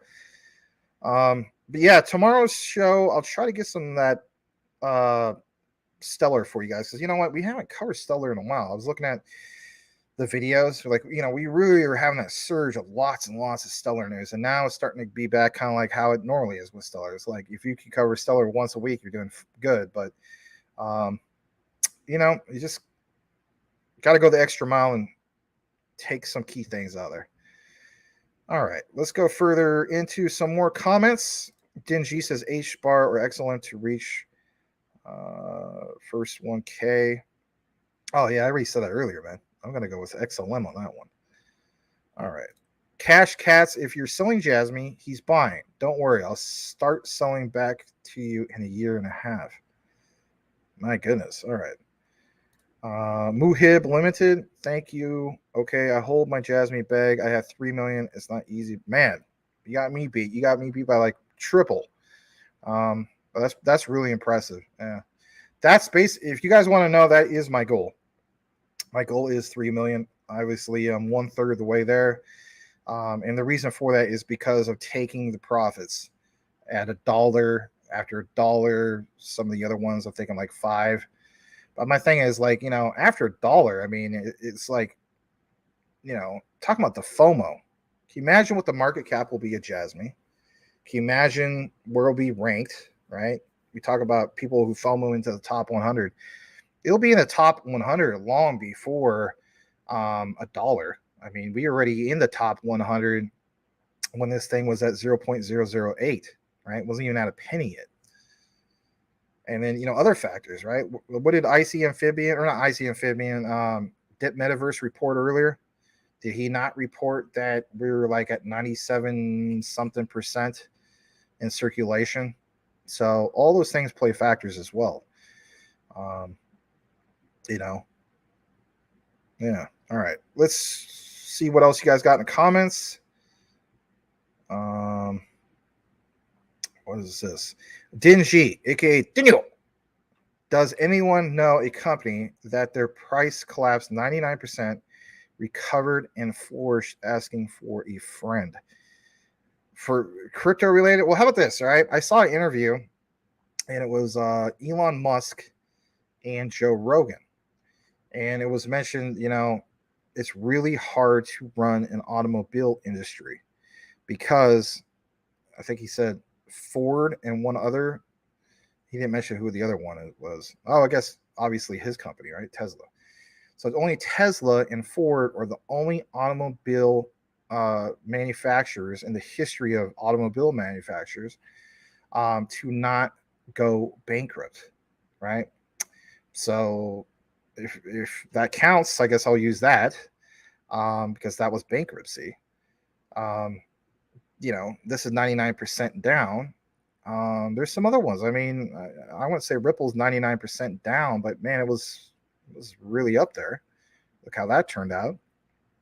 But yeah, it's gonna be impressive. It's just, where they get criticism is the launch, right? Being listed on CMC. This is what the FUDDers will never show you. The FUDDers will never show you how there was only maybe 1.5 million total tokens, I guess you could say, that were even in circulation. All right, look where we're at now. So they won't mention that. They just show you a chart. And yes, if a person never did any more of the research on Jasmine, they just looked at that chart. Oh yeah, 99 out of 100 people say that looks like a rug pull. Absolutely. All right. I think 2 more comments. I promise this time. 2 more comments. So then we'll get back into the outline. Wayne Side, welcome back. He's like, Shiba, thoughts, bro. Well, I got to catch up on that, believe it or not, today. I saw some bad news that you guys shared this on, but I don't know, man. They just got to, I think once it's ready, it's ready. But I do have a feeling that if the market is going to be going in the right direction by September, like we were talking about earlier, wouldn't it make sense to release this as we're getting that momentum? You know what I mean? That's just me. That's just me. For the same reasons that, for instance, we're talking about Jasmine earlier. Why in the world would the Jasmine devs, do a lockup of literally everything? We talk about the Q4 lockup, but literally locking up I don't know, 80 or 90%. Right at the end of Q4. No, they're not going to do that. It's going to be in increments. If anything, the Bitcoin halving, right? There's going to be a big amount locked up before the halving, but you're not going to do, I've always mentioned this analogy. It's 4th of July fireworks. We're all in anticipation of, those fireworks. Do you literally set off the grand finale at the beginning of the fireworks show? That wouldn't make any sense. So my thing is this, Shibarium, obviously, are they purposely delaying it for the right time? Now, maybe some of us don't agree with that. We want to see things come on, man, let's get this thing going. But I have to believe that, especially with last time around when they got all that criticism back in 2021, was it six? I lived through it, right? 6 months of solid consolidation. everybody like flooding, get out of Shiba Inu. And then look how that turned out, right? I mean, again, that was 11x for me, and my 8K investment was 88K, and to this day I'm still not complaining about that. If it wasn't for that, I wouldn't have been able to reinvest a big, huge portion back into crypto. So, but it does piss people off on the surface. They feel as though that the devs, was it Satoshi Kusama and the rest of the crew,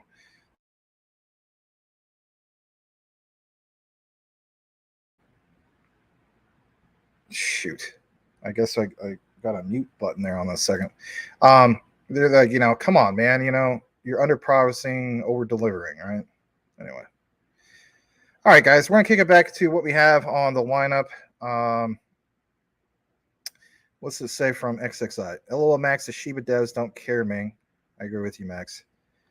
Seems like they don't. I mean, I don't know, man. At the end of the day, I think they care to a degree, but I just feel as though that they might have a better plan than obviously that we compared to us. I'm just throwing that out there. So, I mean, here's a good example. Again, if the plan was just to listen to what the community wants, in regards to Shiba Inu back in 2021, if they gave into that, the timing would have sucked.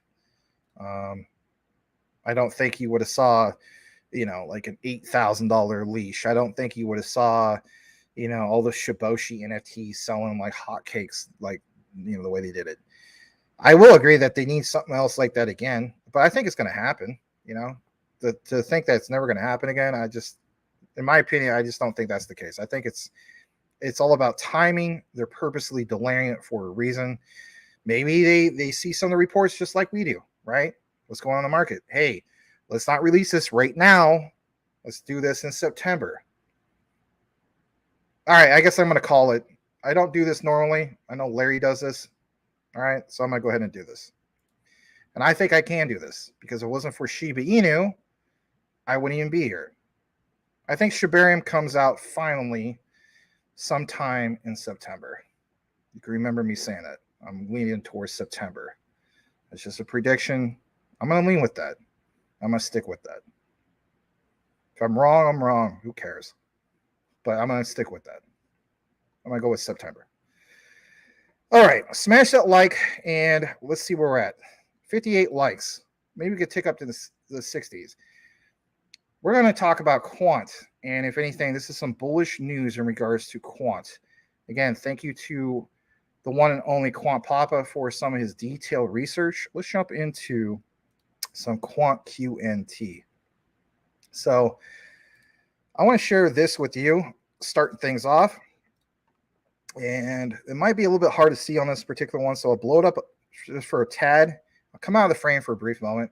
I wish I could blow it up further, but it's just a regular screenshot. I'm going to share it on the DM. It's kind of a buggy function that Twitter has.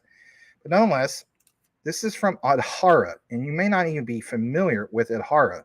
But like it says, we are thrilled to announce that Finality International and Adhara have successfully tested a fully functional connection between Adhara liquidity and payments hub platform and several test Finality payment systems. After further discussing the benefits of the successful test, Julio Farah from Adhara comments, quote, Adhara's tokenized liquidity and digital payments hubs are built with the same philosophy, architectural principles, and interoperability standards as Finality payments systems. And this gives our bank clients the possibility to have what? The best of both worlds. Like you see on the bottom of the screenshot, Adhara and Finality, who has successfully tested a fully functional connection between an Adhara liquidity and payments hub platform and several Finality payments systems. Let's jump into this. So I'm going to come back into the frame. And if anything, check this out. Here's a little bit more in regards to this.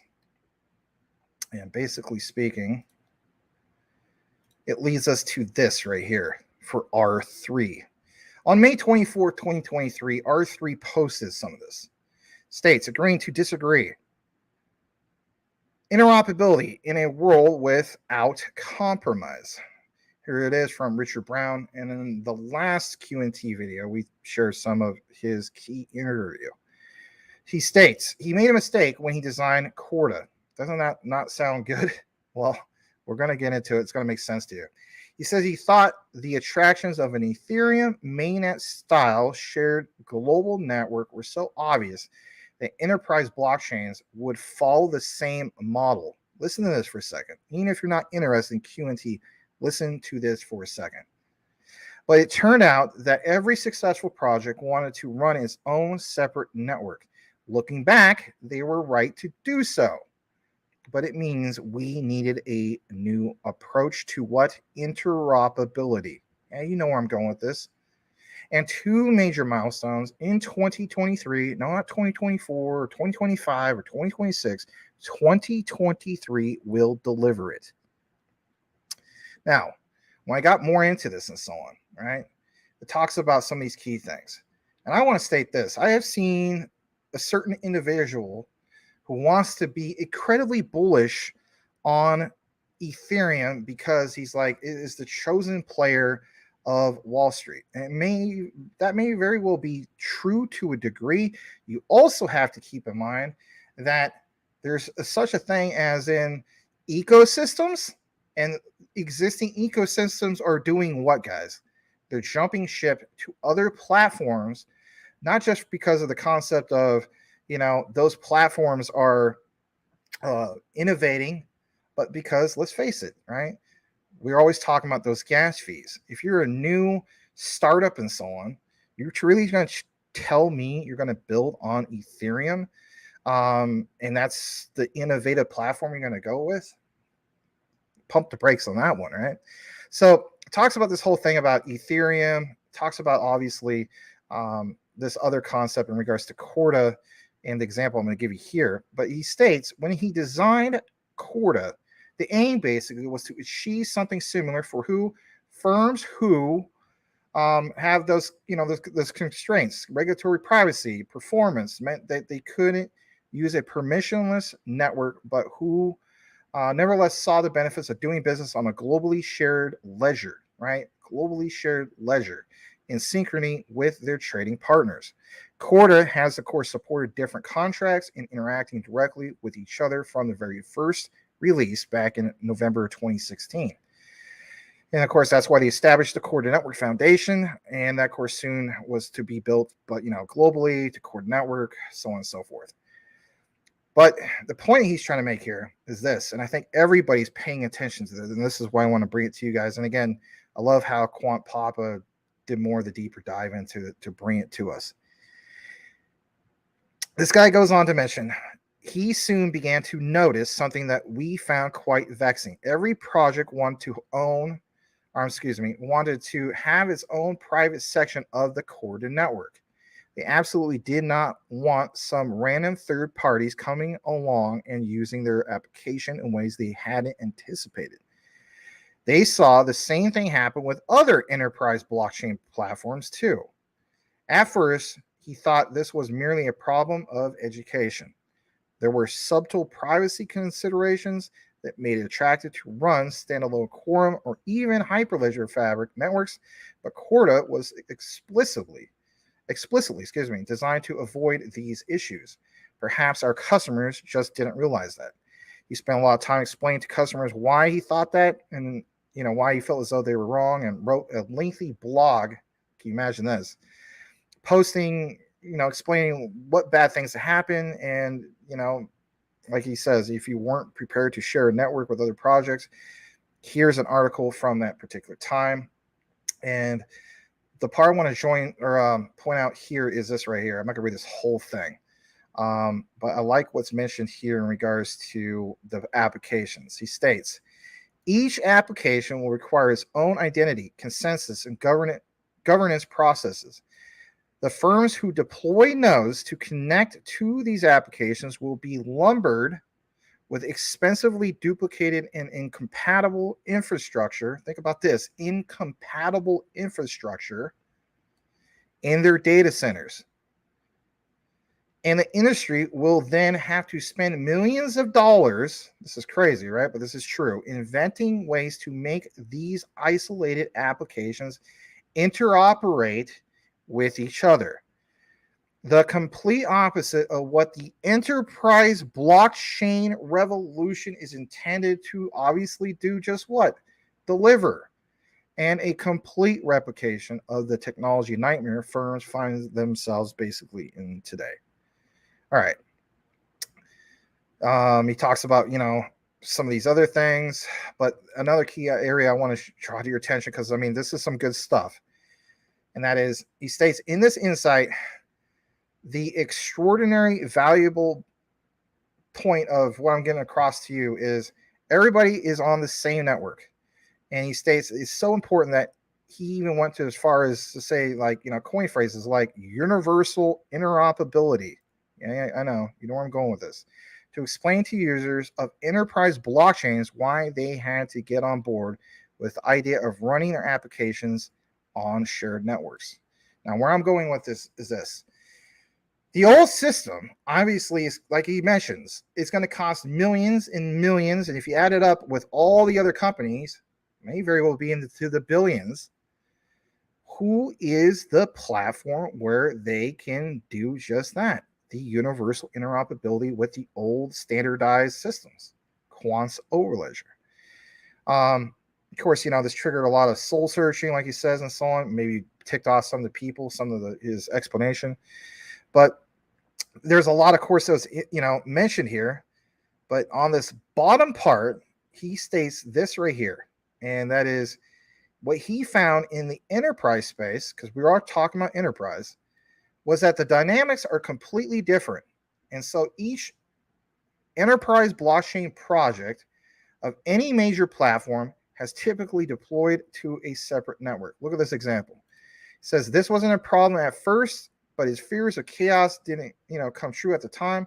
This was because most projects were 100% focused on getting live, onboarding users, and delivering just that value. Unlike public networks, where DeFi became an end in itself, with composability, as the enabler, private networks took a different path, focused on first making each individual project successful in its own right. When he gets into it a little bit more, he goes on to mention that we are now at the part where these projects, using a variety of open platforms, listen to this, especially if you hold QNT, or even if you're a naysayer, right? Using a variety of open platforms, do not need to be able to interact with each other. Now, you may be scared about that particular statement, but look at this. He says, and they need to do this without risk of vendor lock in our building platform, specifically walled gardens. Oh my God. Think about this. Who mentions that all the time? Walled gardens, universal interoperability. He's clearly quoting everything from GV, guys. You've been following all this.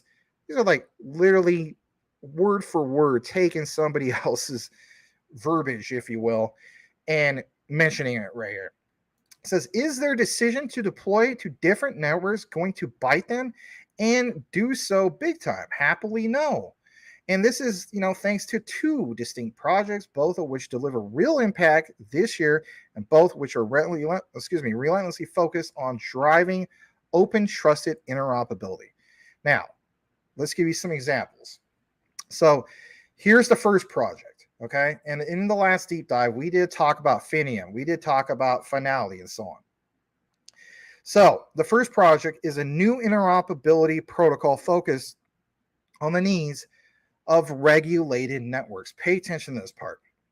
This work has been trailblazed by several firms at the forefront of getting real-world enterprise blockchain platforms to do just that, work together. HQ Lax is running on Corda, and we'll talk about them here in a bit.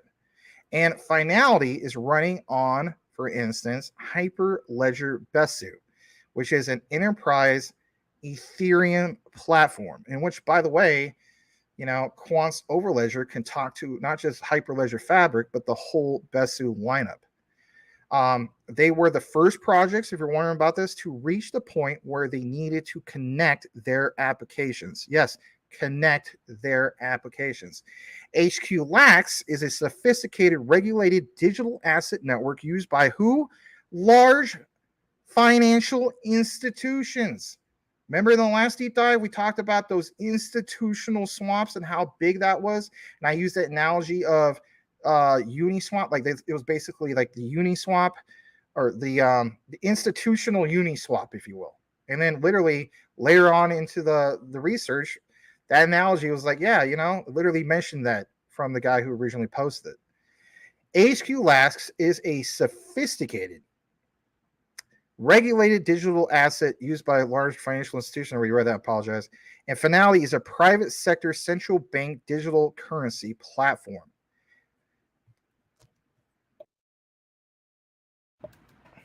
Excuse me. So basically speaking, right, each of these solves a pressing problem for just that, the large banks. Well, what particular large banks? Well, we already saw the examples of who? Bank of England, Bank of International Settlements, even Banque de France. So it goes on to also mention, neither of these has an end-to-end solution for some of the problems these banks are trying to solve. But this example of HQ Lax, customers want to settle their trades in a high-quality cash instrument, such as the one provided by who? Finality. Now, there's a lot more to it. And I want to share more about this because I'm incredibly bullish about QNT. And I have new goals when it comes to what I hold with QNT. I mean, I got some huge goals. We all have goals.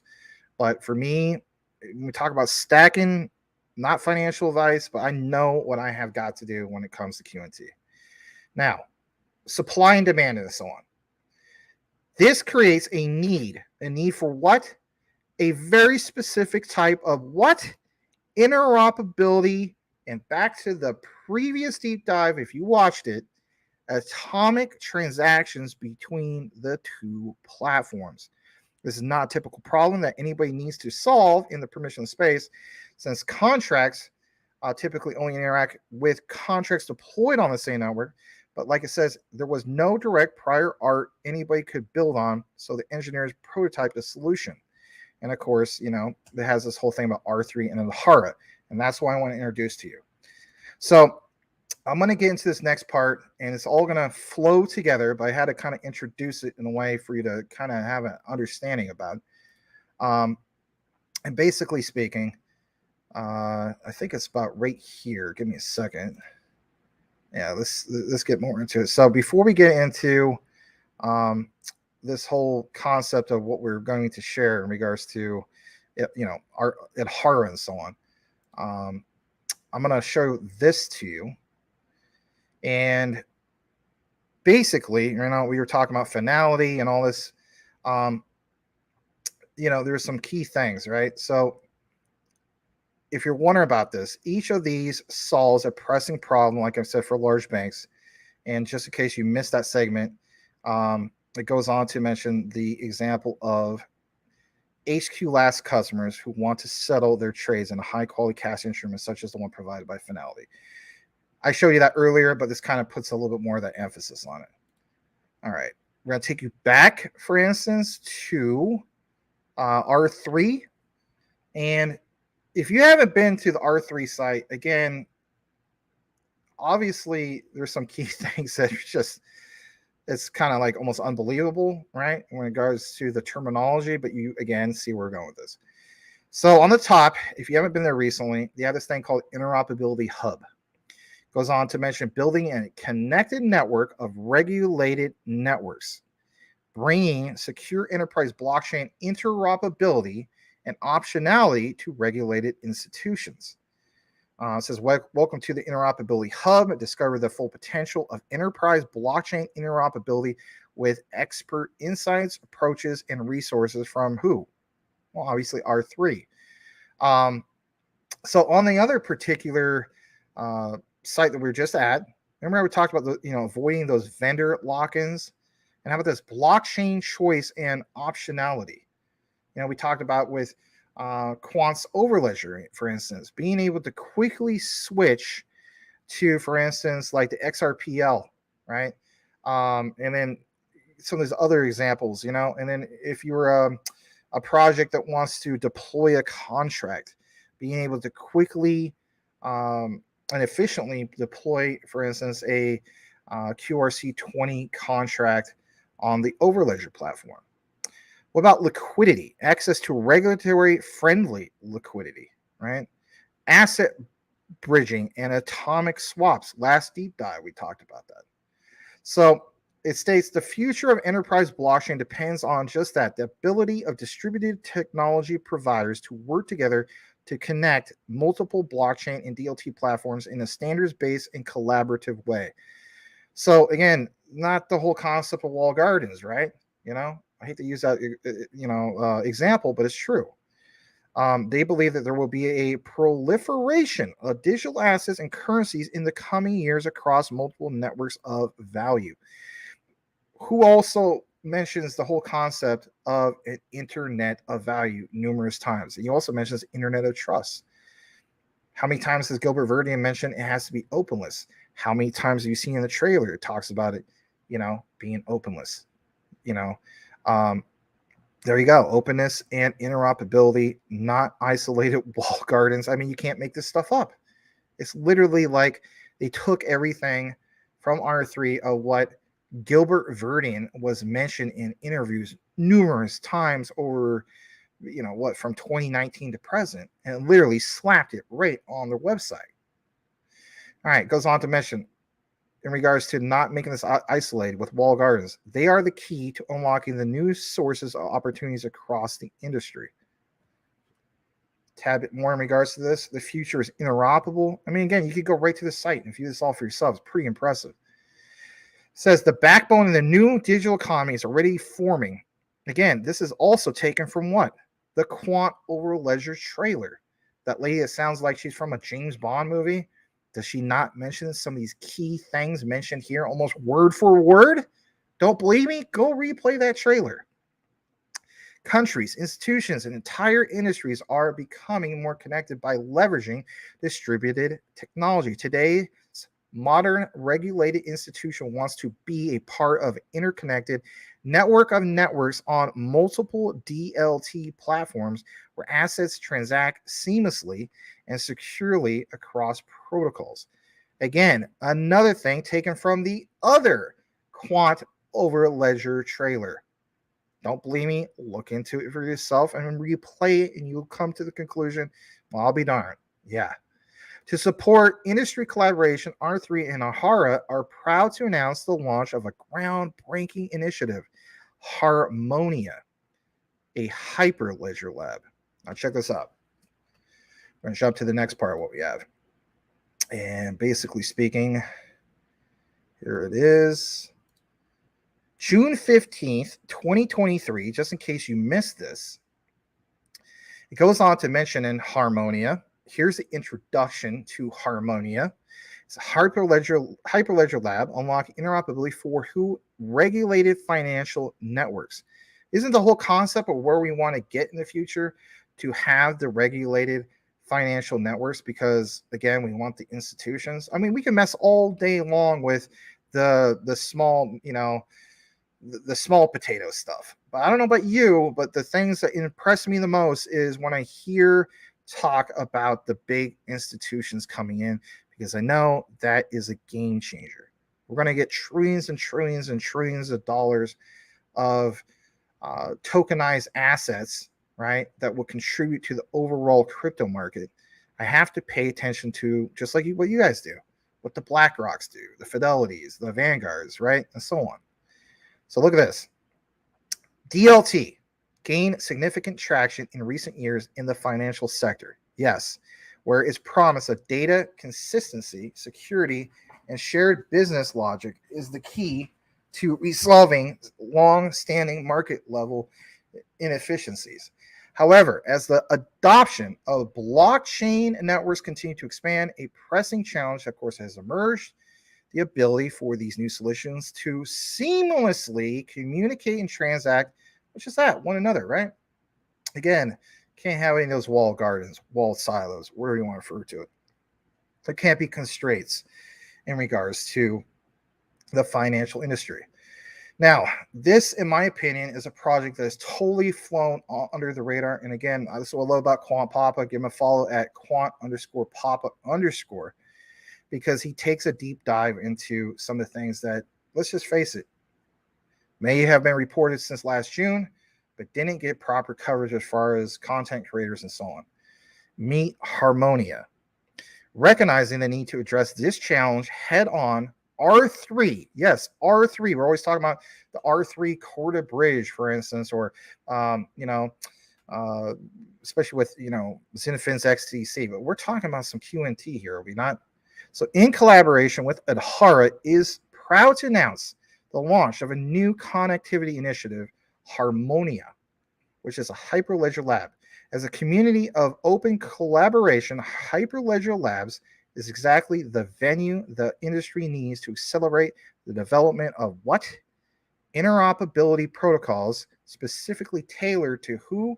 Regulated financial and blockchain networks. I still see people, and I just shake my head, even on YouTube, who are like, they still look at QNT as just basically being, it's just another ERC20 token. Give me a break.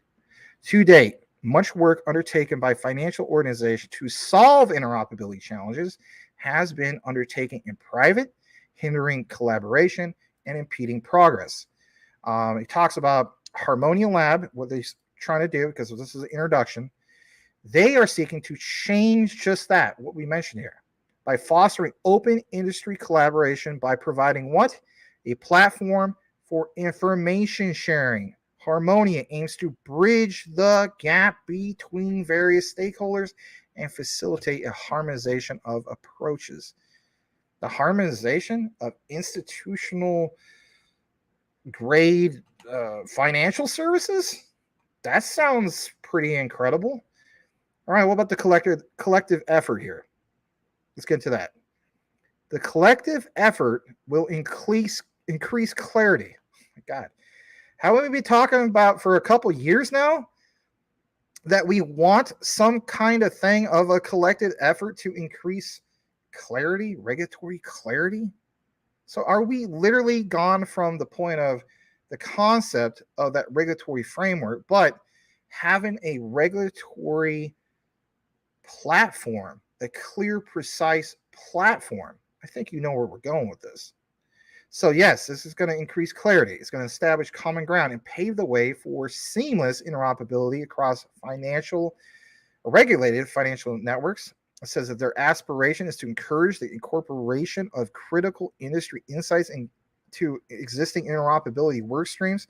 So again, the other example that you saw on the previous page, where the guy from R3 is literally mentioning, in order to incorporate the existing enterprise platforms and so on, that's going to cost millions and millions of dollars. And if anything, like I mentioned, if you add them all up together, it could very well even be billions. But what is the platform that's going to reduce on the overhead? Right, Quant's Overledger. All right, look at this a little bit more in regards to Harmonia. They aim to facilitate the development of robust protocols that enable true atomic settlement.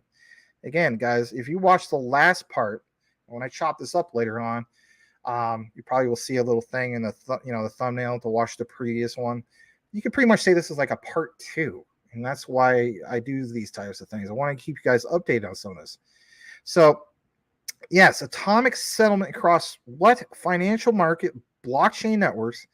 This, furthermore, is going to address the constraints. We're always talking about the constraints, especially, like, how can we innovate in the United States if, blockchain projects have to go overseas? Listen to this.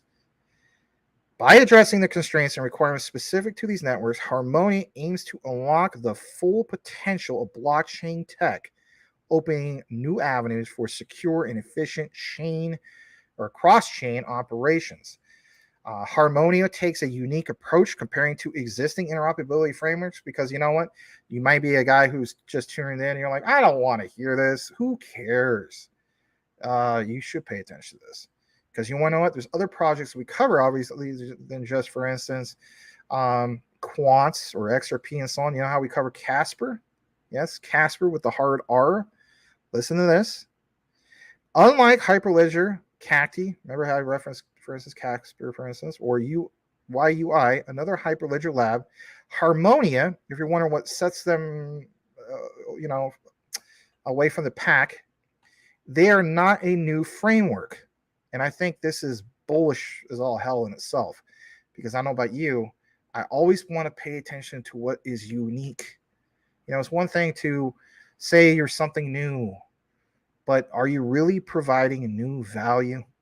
And if so, that's always worth paying attention to. So yes, they are unique.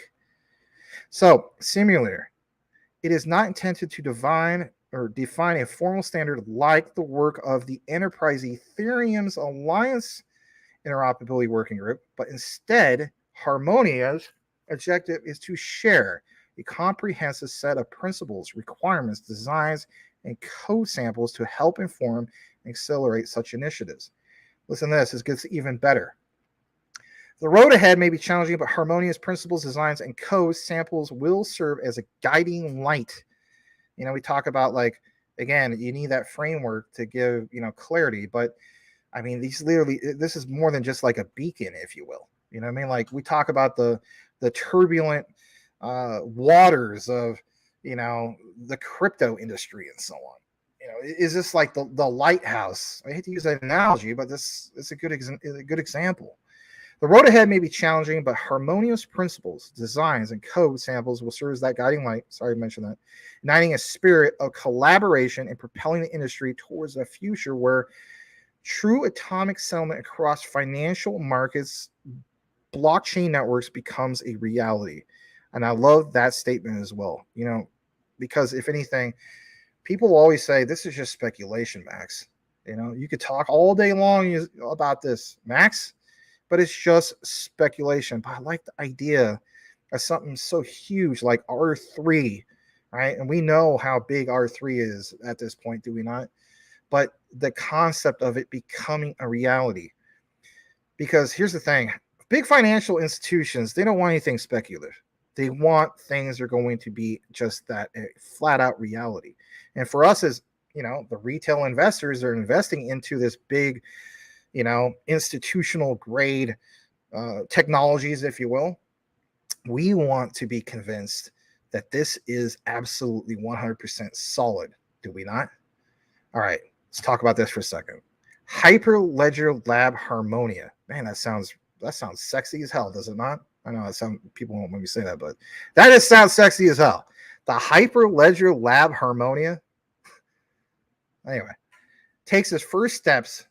They invite you, of course, to join this transformative journey. You can find out more about it, right? Foster innovation, revolutionize the way regulated financial networks interoperate, and if anything, interoperate seamlessly with other networks, empower industries. Yes, industries worldwide. Man, such bullish news in regards to this Harmonia thing. Here at CTN, we talk about a lot of things. We talk about, Stellar XLM, especially when it comes to Sorbonne, and we talk about Axios, right? That's like, Stellar's version of ODL, if you will, right? A lot of people don't talk about some of these things. I'm telling you, this is something we want to bring to you guys and talk about Harmonia. When I saw that whole connection with R3, I was like, oh God, sign me up. I want to learn more about that. Now, there is a tad bit more. So we showed you about that Harmonia. I got to jump to this part. Do you think I was going to forget about Adhara? No, I wasn't. Like it says, introducing Hyperledger Lab Harmonia, unlocking interoperability, right? Third collaboration successfully delivered on the ecosystem testnet. So if you're wondering how far are they into this whole thing, they have successfully delivered on that testnet. Finality, and for instance, remember I was talking about HQLA? They run this, and it's kind of messed up on the site, maybe because I get zoomed in too much, but they run that, proof of consensus cross-chain repo swap settlement. Repo swap settlement. Again, if you saw the previous deep dive, this is literally a part 2. First cross-chain repo swap pilot across what? I know it's kind of hard to see this. across Corda and Enterprise Ethereum, paving the way for settlement of intraday transactions. That's one of the key things you should try to find out more about. And then, of course, getting more into this, I'll show this part. Finality and HQLX demonstrate together with Banco, Santander Bank, basically, is for us who are Americans and so on. Goldman Sachs and UBS, the first cross-chain repo swap pilot across who or what? Corda and Enterprise Ethereum. So if you guys have been doing your research for as long as, I don't know, you've been into all this stuff, does that not sound incredibly bullish in itself, paving the way for the settlement of intraday transactions? I'm going to show you guys a video here in a bit, but I want to get into this just for a brief moment, and that is Santander Bank, Goldman Sachs, right? And it goes on to mention this part right here: execute that proof of concept. I said consensus, right? I apologize. It was kind of all chopped up right there. Across the Finality payment system and HQLX digital collateral registry, opening the door for the delivery of the first live intraday repo market. So, if anything, if you want a title of what this is about, your takeaway should be first live intraday repo market. That in itself is a big deal. On top of this, Finality's mission to provide its participants with single pool of liquidity to facilitate payments, cross-currency payments, and delivery versus payments, which is DVP use cases. So you've seen other guys talk about some of these concepts, especially when it comes to like Ripple's XRP. We talk about on-demand liquidity, and that example I've always used before. Your central bank, I need a refill on that ODL. Well, what type of real-time gross settlement solution do you have for that? For the liquidity, basically, right? But this is a different type of thing, but for interoperability on more than just, for instance, the XRPL and some of these other ones and so on. We talk about the flip of the switch. How about switching between different platforms, more than one platform, right? 5 or 6, 7 different platforms instantaneously. You don't think that's bullish in itself? All right, talk about this for a brief moment. This pilot also proves interoperability across the Finality payment system and HQLAX's digital collateral registry. Ooh. Bridging Corda and Enterprise Ethereum. Now, where am I going with that? Well, I could reference, if I wanted to, even XDC. What was a perfect example of ISO 222 when that went live, when we saw that one particular individual? He said, hey guys, check this out on his TikTok short, TikTok. What do we call TikTok? There's YouTube shorts, there's Facebook Reels. I guess TikTok is just TikTok anyway. But the point was, he was able to send an ISO 222 message, and he did it with XDC, using XDC's collateral. Well, look at this collateral registry bringing Corda. So when we talk about the R3 Corda bridge with XDC, again, guys, that's another perfect example.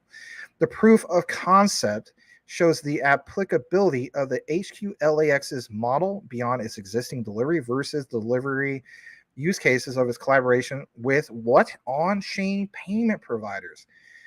I'm telling you flat out, guys, I'm just being honest. I mean, this is very, very, very impressive.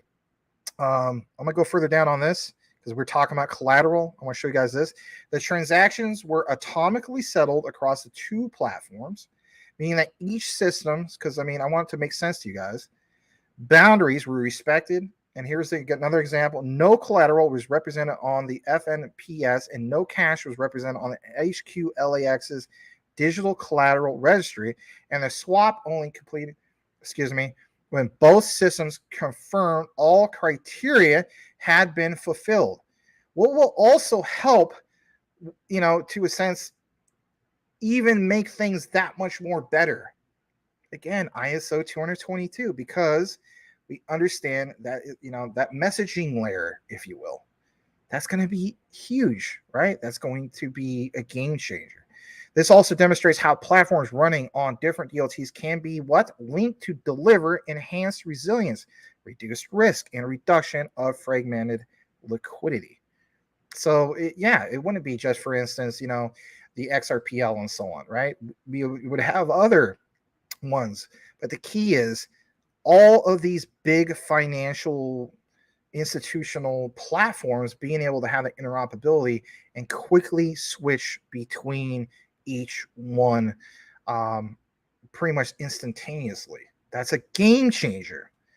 All right, says the success of the test means that finality, because this is a good thing. You're probably wondering, like, well, where are you going with this, Max? I mean, did they have a good test? Yes, they did. The success of the test means that Finality, HQLAX, and their mutual clients can now focus on the use case implementation. So we can talk all day about things being speculative, right? But is there actual use case here? The answer is obviously yes. Check this out. This brings the possibility for intraday settlements that, again, one step closer to reality. And here's a great quote from Manuel Villarchaga, who is the head of SEC Finance. I used to call it SEC. That sounds so bad. That's like an insult. So I'll just call it SEC Finance at Santander. It's not, obviously like Gary Gensler, SEC. At Santander, he says, we are delighted to play our part in advancing the state of the art with the respect to delivery versus payment. Again, delivery versus payment in the digital financial marketplace infrastructure. You even got this great quote from this guy from Goldman Sachs. Efficient cross-chain settlement is going to be fundamental to the scalable, because you guys always talk about scalability, development of TradeFi. Yes, you read right. TradeFi on a DLT. So again, recognizing, remember how we're talking about, this is going to cost millions and millions of dollars of that old technology and so on, right? What platform are you going to have help get it done? So yeah, scalability development of the old system. Doesn't that sound like an oxymoron? How can you have scalability of the old? Right, you have to have something that allows that interoperability. That's how you can obviously scale. Sounds crazy in itself, I get it, but states plain as day from this guy from Goldman Sachs that, while this is going to allow for that scalability development for TradeFi on DLT, this is going to enable firms to realize the full potential of this innovative technology. Again, it's unique, it's innovative. Like, why would I not want to be all over this like a fat kid on cake? You are a fat kid on cake, Max. True. It's exciting to see the successful outcome of the work between us. Of course, that's what I'm sharing with you guys. All right, there's obviously more to it on this. I don't want to get into all that. Obviously more about finality, but I want to jump to this other part. And I know this is quite the deep dive, but this is good stuff, guys. All right, let's check this out for just a brief moment. So check this out. And basically, it's just like what you see on the screen. And by all means, please smash that like if you understand and appreciate this content. So the Hub Solutions, remember talking about that, introduced it to you guys and so on. Look at everything that's linked here on the example. Real-time visibility and control of tokenized liquidity and payments across banking group and their clients. I know you guys watch, for instance, Common Sense Crypto, Rich and so on. How many times did he feel as though, like, yeah, it's all about those tokenized assets across, banking groups and their clients. Hell, he doesn't even have to say it. Larry Fink, BlackRock. Remember those interviews? How big will tokenization be by 2030? All right, take a look at this. Ihara Interbank Payments. This is big, guys. A multi-bank network and scheme for cross-border, cross-currency payments with what? Atomic settlement. How about their fund? Connecting banks to provide intraday deliverable settlement, liquidity swaps, intraday credit, and intraday loans. So on the previous video, on our deep dive, we're talking about, institutional swaps. But there's more, right? Like Billy Mays. But wait, there's more. And that basically is intraday credit and, of course, the intraday loans. So they're providing not just a solution in regards to like swaps and so on, but on top of that, like the Wall Street's being able to have that credit in those intraday loans and so on. Intraday loans. So if anything, man, it's more to it than just institutional assets being tokenized, right? Giving them the ability to bring in that much more money because you're going to have the loans. How about this? Hara margin block. This reimagines the cash settlement process for margin to deliver structural cash into ratio benefits. And, the big elephant in the room, some people don't like this being talked about, CBDC, but check out what it says. An in-depth solution for central banks to deliver a direct issuance CBDC offering domestically. What's going to happen with that? Is that like, the damn devil, for crying out loud? I don't know about that. As we also know, CBDCs could be used for good, they could be used for bad, but that's interesting because how it's worded there, offering domestically. Well, you're going to be able to blanket the whole United States? No, you're not, right? We understand some of the states' positions in regards to that. So that part, a little negative to a sense, but we'll have to see how that works out. The next part I want to jump into is this right here. And you may be thinking, wow, they must have a lot of followers. No, they do not. They follow 2 people. And basically speaking, let's see who they follow. Yeah, they follow Finality. They only have 126 followers. You may be thinking, well, why make a big deal about this? I'll tell you why. So it's basically like this, okay? Even though we share some of these things with you guys, you gotta keep in mind, some of that institutional grade technologies fly under the radar, do they not? Basically speaking, just because you see 124 followers, you got to keep in mind the huge players that are out there. This is a huge player, and almost nobody notices it. Finality, for example, people don't know it already, but they have regulatory clarity from who? The SEC. And that was long ago, right? Long ago. Well, how do we know that? Well, if you get more into this and so on, this dates back a few years ago, but it's still a big deal, right? And that's why we bring it to your guys' attention. All right, just a tad bit more in regards to this. So, we're talking about Finality. We're talking about the whole concept of like, well, how long ago was this and so on. Again, a blast from the past. That partnership announcement. When was that? If you're still been following this, that was February 26th of 2020. Yeah, that's a big deal. Finality International can confirm that they were adding Hara. Yeah, that one that basically has hardly any followers. I'm bringing it to you guys. Maybe more people know about it now. I don't know. We're not that big of a channel, but at least you guys get to know about it, right? They brought it to their ecosystem of vendors as a trusted partner, specifically on the design, configuration, implementation of blockchain elements. Like it says, this is aligned with our long-term goal to pursue an open collaboration model for multiple partners for development of the Finality global payments associated software products. Ah, really? And where are we at in that? In a freaking test net. Do you not see the concept yet? Do you not see the writing on the wall when you hear, and I'm sure you've seen it multiple times, the concept of price shock? You know where I'm going with this. At Hara's experience of working with commercial banks, central banks, and exchanges on liquidity management, FX, and payments provides broad input into Finality at this stage of our journey. A person would have looked at their Twitter and saw it. I'm dismissing this. This isn't trending. It's not trending because a lot of people are not in the know.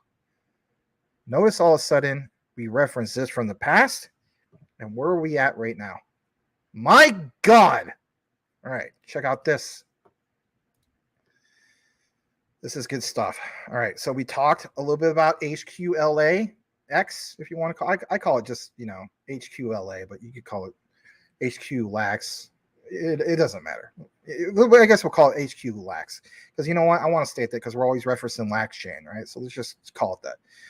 So Finality and HQ Lax demonstrate the first, and listen to this. This is very, very extremely bullish if you hold QNT. So smash that like if you haven't done so.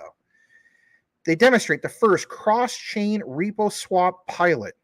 Does that not sound bullish in itself as well? Discover the successful demonstration of the first cross-chain repo swap pilot by Finality and HQ Lax in collaboration with Santander Bank, Goldman Sachs, and UBS.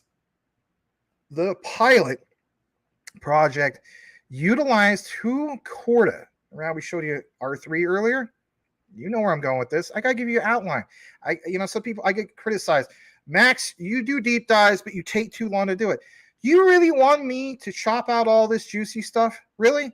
Oh yeah, I just want you to condense it all. Okay, well, you want to know something? That's something that maybe sometimes I can do, and sometimes I don't. It's just the teacher side of me. This is what I do. All right. I guess I could accept the constructive criticism, but this is just what I do.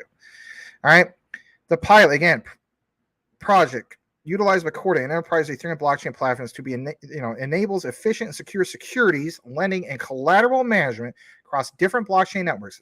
This basically demonstrates a showcase version of the potential of cross-chain interoperability in the financial industry, allowing for enhanced liquidity and reduced counterparty risk. This pilot also led to R3 and Ahara's contribution of the Hyperledger Lab, which of course we showed you at the very beginning of this outline in regards to Harmonia. Okay, that's a big deal. Jump into this next part. We're almost done with this, but this is, again, guys, really, really bullish because, what I want to show you is on the bottom, like for instance, hopefully, see, I'm going to come out of the frame for a brief moment. Focus on this real quick. You see on the very bottom, Spunta? Yes, you do.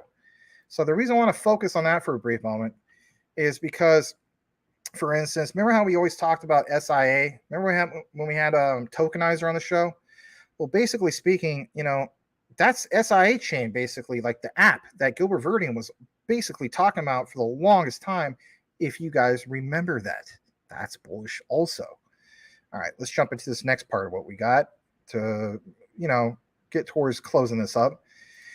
So we talk about R3. Here you go. Like it says, integrate with assets that originate on a non-Corda network. R3's commitment to regulated network interoperability. And look what's showed here. Blockchain is once in a generation innovation that will move industries away from siloed processes. Again, how many times Gilbert Verdian references all this? And foster interconnected public and private networks.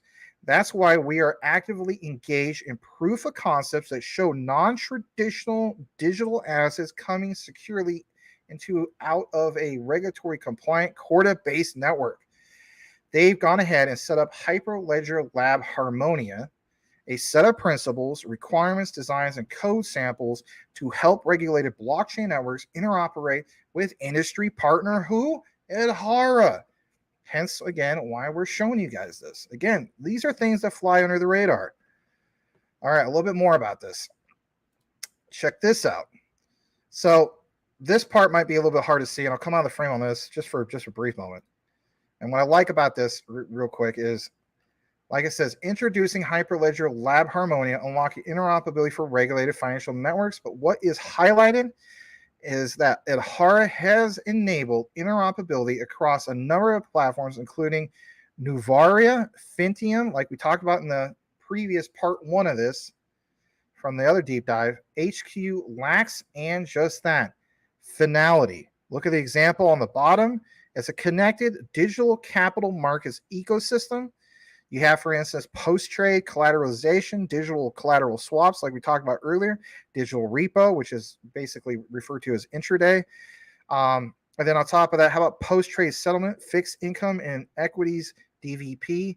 You have the banks. You have, for instance, all of this coming together. I'm going to come back into the frame. And then on top of that, look at this. You could jump into it.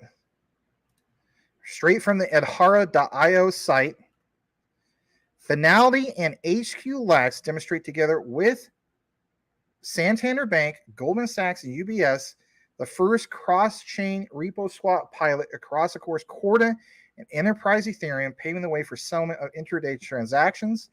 We showed you guys, of course, some of this stuff. Let me just jump down to the other bit. And let me pull up the last bit of it. I'm going to take you to the actual website. I apologize. Hold on a second. So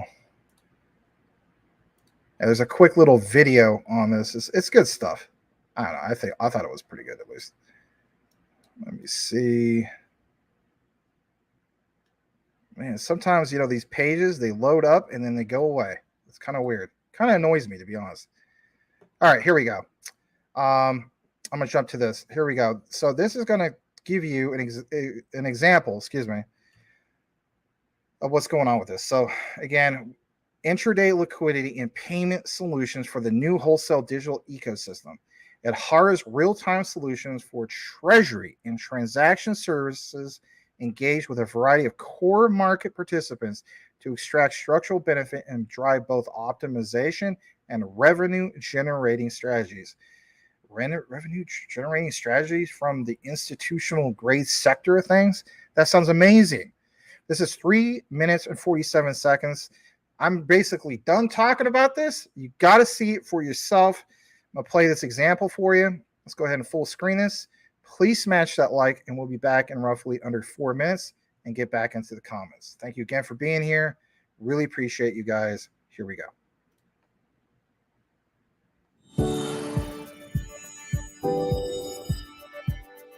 Adhara is a liquidity management and international payment solution for commercial banks, central banks, and multinational corporations. Today, our capital systems operate in geographic and informational silos, creating inefficiencies when banks transfer money to branches and subsidiaries. This results in high capital costs, high operational costs, high risk, and low service quality. Adhara utilizes blockchain technology to connect banks and corporates through decentralized networks. We do this by tokenizing fiat. Tokenization leverages the benefits of interoperability without introducing volatility. This delivers financial stability, capital efficiency, liquidity optimization, and transparency, all in a cost-effective, timely, and secure manner. To find out more, speak to one of our team.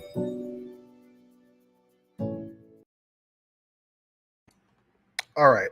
Very cool to share that with you guys. Let me just tweak some settings real quick.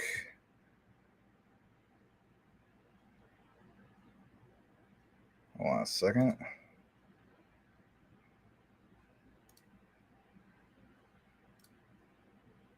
Yeah, the rest of it was just kind of like a presentation. I said it would be under 4 minutes, but I'll just give you the main part. Now let me come back into this. I'm gonna refresh the screen. All right. Yeah, I want to share this last part. Let's pull it up. Turn some things back on. All right. So on this last part, pull this up. Here we go.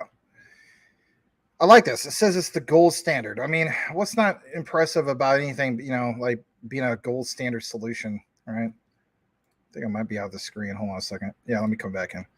But yeah, it says Adhara has been instrumental to the development of the new digital foundations. Their natively prepared applications are uniquely positioned to maximize the ecosystem's potential and swiftly unlock its benefits.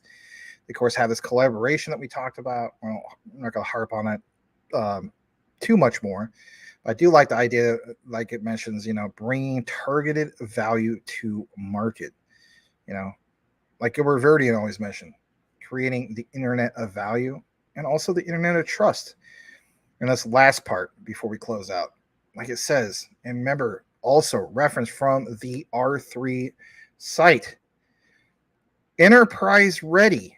They have a production-ready portfolio built on non-proprietary tech.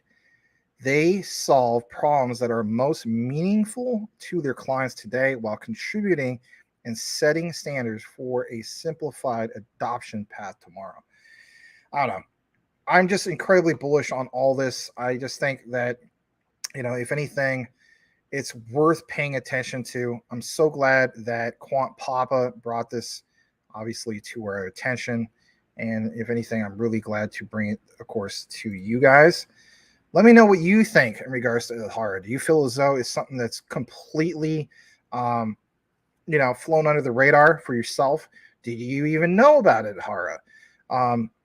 If anything, we'll try to bring you guys some more of this bullish news, to say the least. And, I don't have to hype it. It speaks for itself, does it not? The research is what is important.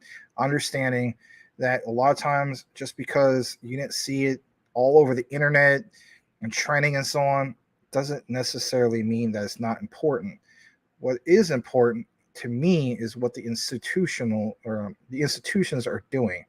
This is a big, big deal, and especially because of that R3 connection. Smash that like for some quant. There you go. There's the coverage for tonight in regards to QNT. We're going to jump back now into the comments. Again, really appreciate you guys being here for these segments and so on.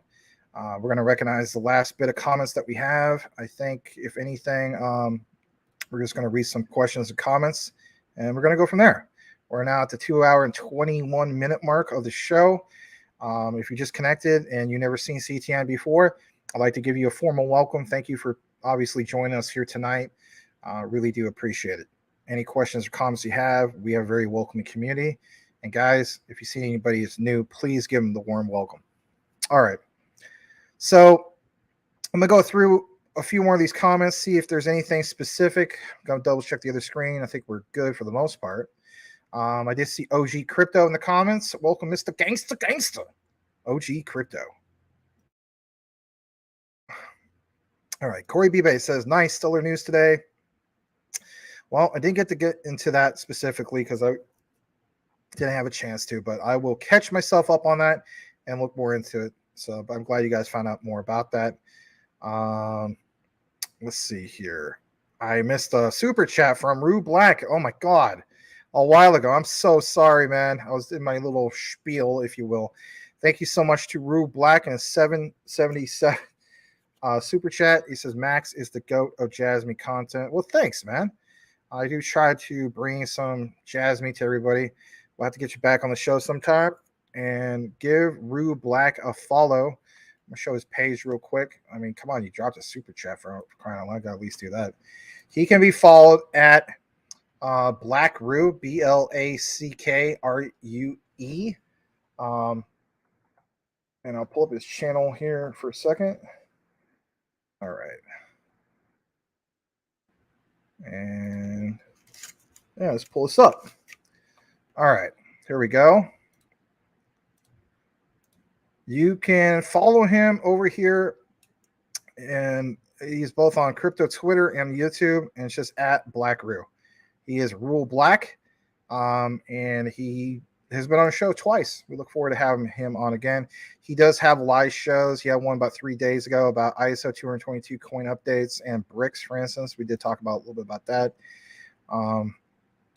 Looks like he mainly focuses on doing a live show. So live shows is your thing. Then definitely check him out. I think he does a couple shows during the week and one on Saturday morning. So give him a check out and tell him that Max sent you. Thank you again, Rue. Always appreciate you, brother. All right. So let's go more into some of the key things you have. Boomer F and Sooner, the one and only Mr. Boomer F and Sooner, says, in his opinion, if and when Shibarian comes out, the ceiling would be about 0.00012 unless they announce massive burns in the hundreds of trillions. That's a great way of looking at it. Here's the thing, guys. Why is that a great way of looking at it when it comes to Shiba Inu and so on? Well, you got to keep in mind this, okay? At the height of the last bull market, Shiba Inu went to 0.40s. I think it touched like 89, something like that. All right. 88, 89. Okay. A lot of people, of course, are hoping that, oh man, it's going to go to half a penny or 1 penny. Obviously, that's not going to happen if you know basic, market cap and tokenomics and all that stuff. Like, that's just not fathomable, right? Like, even with the utility run, I mean, Shiba Inu at a penny, I don't see that happening, right? I just don't see that happening. But I think Boomer is right on this. I think the height of it is 0.00001 something. I know some other people, I think in the past, maybe Legrand Commission was saying something like 0.20s. Okay. But I think for the most part, that's the highest I personally see it. I'm right there with Legrand. Of course, we're all rooting for it. There's also reality. And reality is, I think, Boomer's right. And that is, unless they announce like just insane, parabolic, crazy burns. I mean, come on, guys. Yeah. But anyway, yeah, in the hundreds of trillions, exactly. Bone, in your opinion, is the play. Could very well be, right? Less supply and so on. But yeah, I mean, for a person that holds a whole bunch of this, I still hold a lot of it. I am not complaining at 0.00012. And if anything, maybe that'll be the time I eventually just decide, hey, I'm out of SHIB. Use a bunch of that to buy more of whatever else. I don't know. We'll see. That's a good point. All right. After 0.00012, the market cap for it would, and if anything, there's FOMO, but I still think you're right. I mean, that'll be the height, but we could be wrong. We could be totally wrong. Like if Ethereum is still going to be worth a ton of money, right, at the height of the bull market this next cycle, a lot of projects, even SHIB, will be, running on its, what do you call it, like, I don't know. I mean, doing well, right? Like Jasmine's going to do well and so on, but at the same time, the utility run will be independent from those that are dominant. All right, let's go further down. Just people haven't seen it yet. People don't believe it yet until they see it. The utility run is imminent, and just because it's never happened before doesn't mean it won't happen. It will happen. It's not a matter of if, it's a matter of when. People say, well, that's financial advice, Max. Well, guess what? That's the way I just personally look at it. I mean, why be invested in any of this if you don't recognize what a utility run is? I mean, that's just, to me, that'd be ludicrous. We're talking about Shiba Inu here. I understand that Shibarium will mean that they have their own blockchain, but so what? At the end of the day, if you still have the same tokenomics before you're on a new blockchain, it's different. Now, there's other people who will still argue it and say, look, man, it's still going to be worth a lot because now you have utility in motion, and that does help. But again, there's too much in that supply. So I do lean towards what Boomer's saying. They need to burn hundreds of trillions of these. Now, could we be wrong on it? I could be completely wrong. And it's just like, the metaverse in play, and then it just, Bone is being used left and right in the ship, the shibbers, or where you want to refer to it. There's all sorts of other factors, but again, yeah, I am going to lean towards that. I think the ceiling could be 0.00001 something. I hope I'm wrong. I hope it's way higher than that, but I think that's a real way of looking at it. Like if you're going to, some people say, can you have a realistic approach on SHIB? You better believe it. And for the naysayers to say, like, well, all you talk about, Max, is about QNT and XRP and some of this stuff. You never talk about SHIB. What do you know about SHIB? Are you kidding me? It wasn't for SHIB. Like I said, I wouldn't be here. SHIB was what got me bit by the crypto. But, well, DOGE also. But,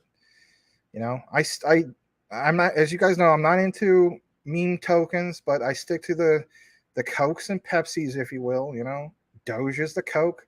SHIB is the Pepsi. You want to get really technical about it. And I still follow it. I mean, I don't cover it all the time. That doesn't mean I don't follow it. Just like Luna Classic. Still believe in Luna Classic. Just because I don't cover it all the time doesn't mean I don't believe in it. I just think it's just another thing that's saturated with content creation. You know? All right, let's go further down. You guys got some good comments. I want to welcome Dave D. if you're still here. Boomer F Series says his employer is an asshole. Wow, I'm sorry. Yeah, that would be a good point. All right. All right. The anonymous crypto ghost. Yeah, gotta send my guy Max the good numbers for him, Larry, and crypto talk now. All right. Brian Riley saying hello to Jack. Jack, glad to have you here. I know you want me to respond to some of the comments. If you're the same Jack I'm thinking of, right, who's down in Tucson, I do thank you for watching the show. Thank you for the comments. The recorded videos definitely helps. Sometimes I try my best to go back into the comments and thank people or answer their questions and so on. I'll try to catch up on some of that. So I've been getting a lot more busier lately, and sometimes it just kind of eats up my time. All right, let's go a few more comments. Michael Montclair, again, welcome. If I didn't welcome you earlier, nice new song that you put out. I don't know if you saw my comment, but yeah, it was pretty awesome. He says that he's building his Jasmine back up again. DCA is the key. Awesome. All right. Brian Riley says Jasmine is the future. Definitely in the red with Jasmine, but still holding. That's good. All right. Dave D says he's had 3 other companies beginning begging you to work for them. Huh. I think it was just maybe a voice to text. That's all right. All right. Let's see. You guys got some comments now about SHIB. I'm just catching up. There's a lot of comments, obviously, that I missed out on. So I'm going to go further down. You could add some more QT. Yeah, that's a good point. All right. Let me see what else you guys got, because I'm obviously trying to catch up.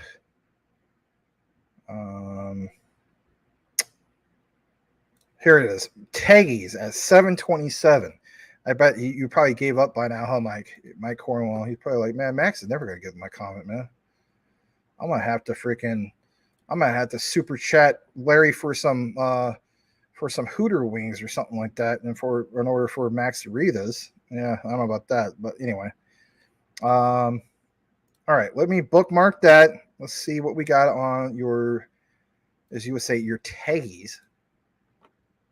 All right. 55 minutes ago. This has to be it. All right, let's talk about this. He wants to talk about BRICS, like Redmond, welcome to BRIC City. All right, not that kind of city, the BRICS, right? Brazil, Russia, India, China, South Africa. So here it is from Crypto Mike. We do cover what's going on with BRICS quite often. And he says the crash of the dollar is coming very soon. Where are they going to go? Crypto is the one answer. So this is a good point, but here's the thing, right? I never root for like CBDCs. I can understand that it could be used for good, it could be used for bad. I will also never root for the dollar to not do well. I want to see the dollar do well, but some people have argued, well, if the dollar does crash, this is good for us, Max. Yeah, this is good for us because that means that there creates supply and demand and that crypto will boom. Okay, I understand that as well, but I would never root for my country to fail. You know what I mean? You get what I'm saying? So I don't think you guys are rooting for that either. But how is that all going to work out? And if anything, how far down do you see the dollar crashing? Now, the lowest, I think, personally, and this is my own opinion, we could agree to disagree. I don't think it's crashing like 10 cents or anything like that, where this is literally like the second Great Depression, worse than the first one. No. But what I will state is this: could our, the dollar value be worth like, instead of, being like what should be worth, right? Does it diminish like 20% in value?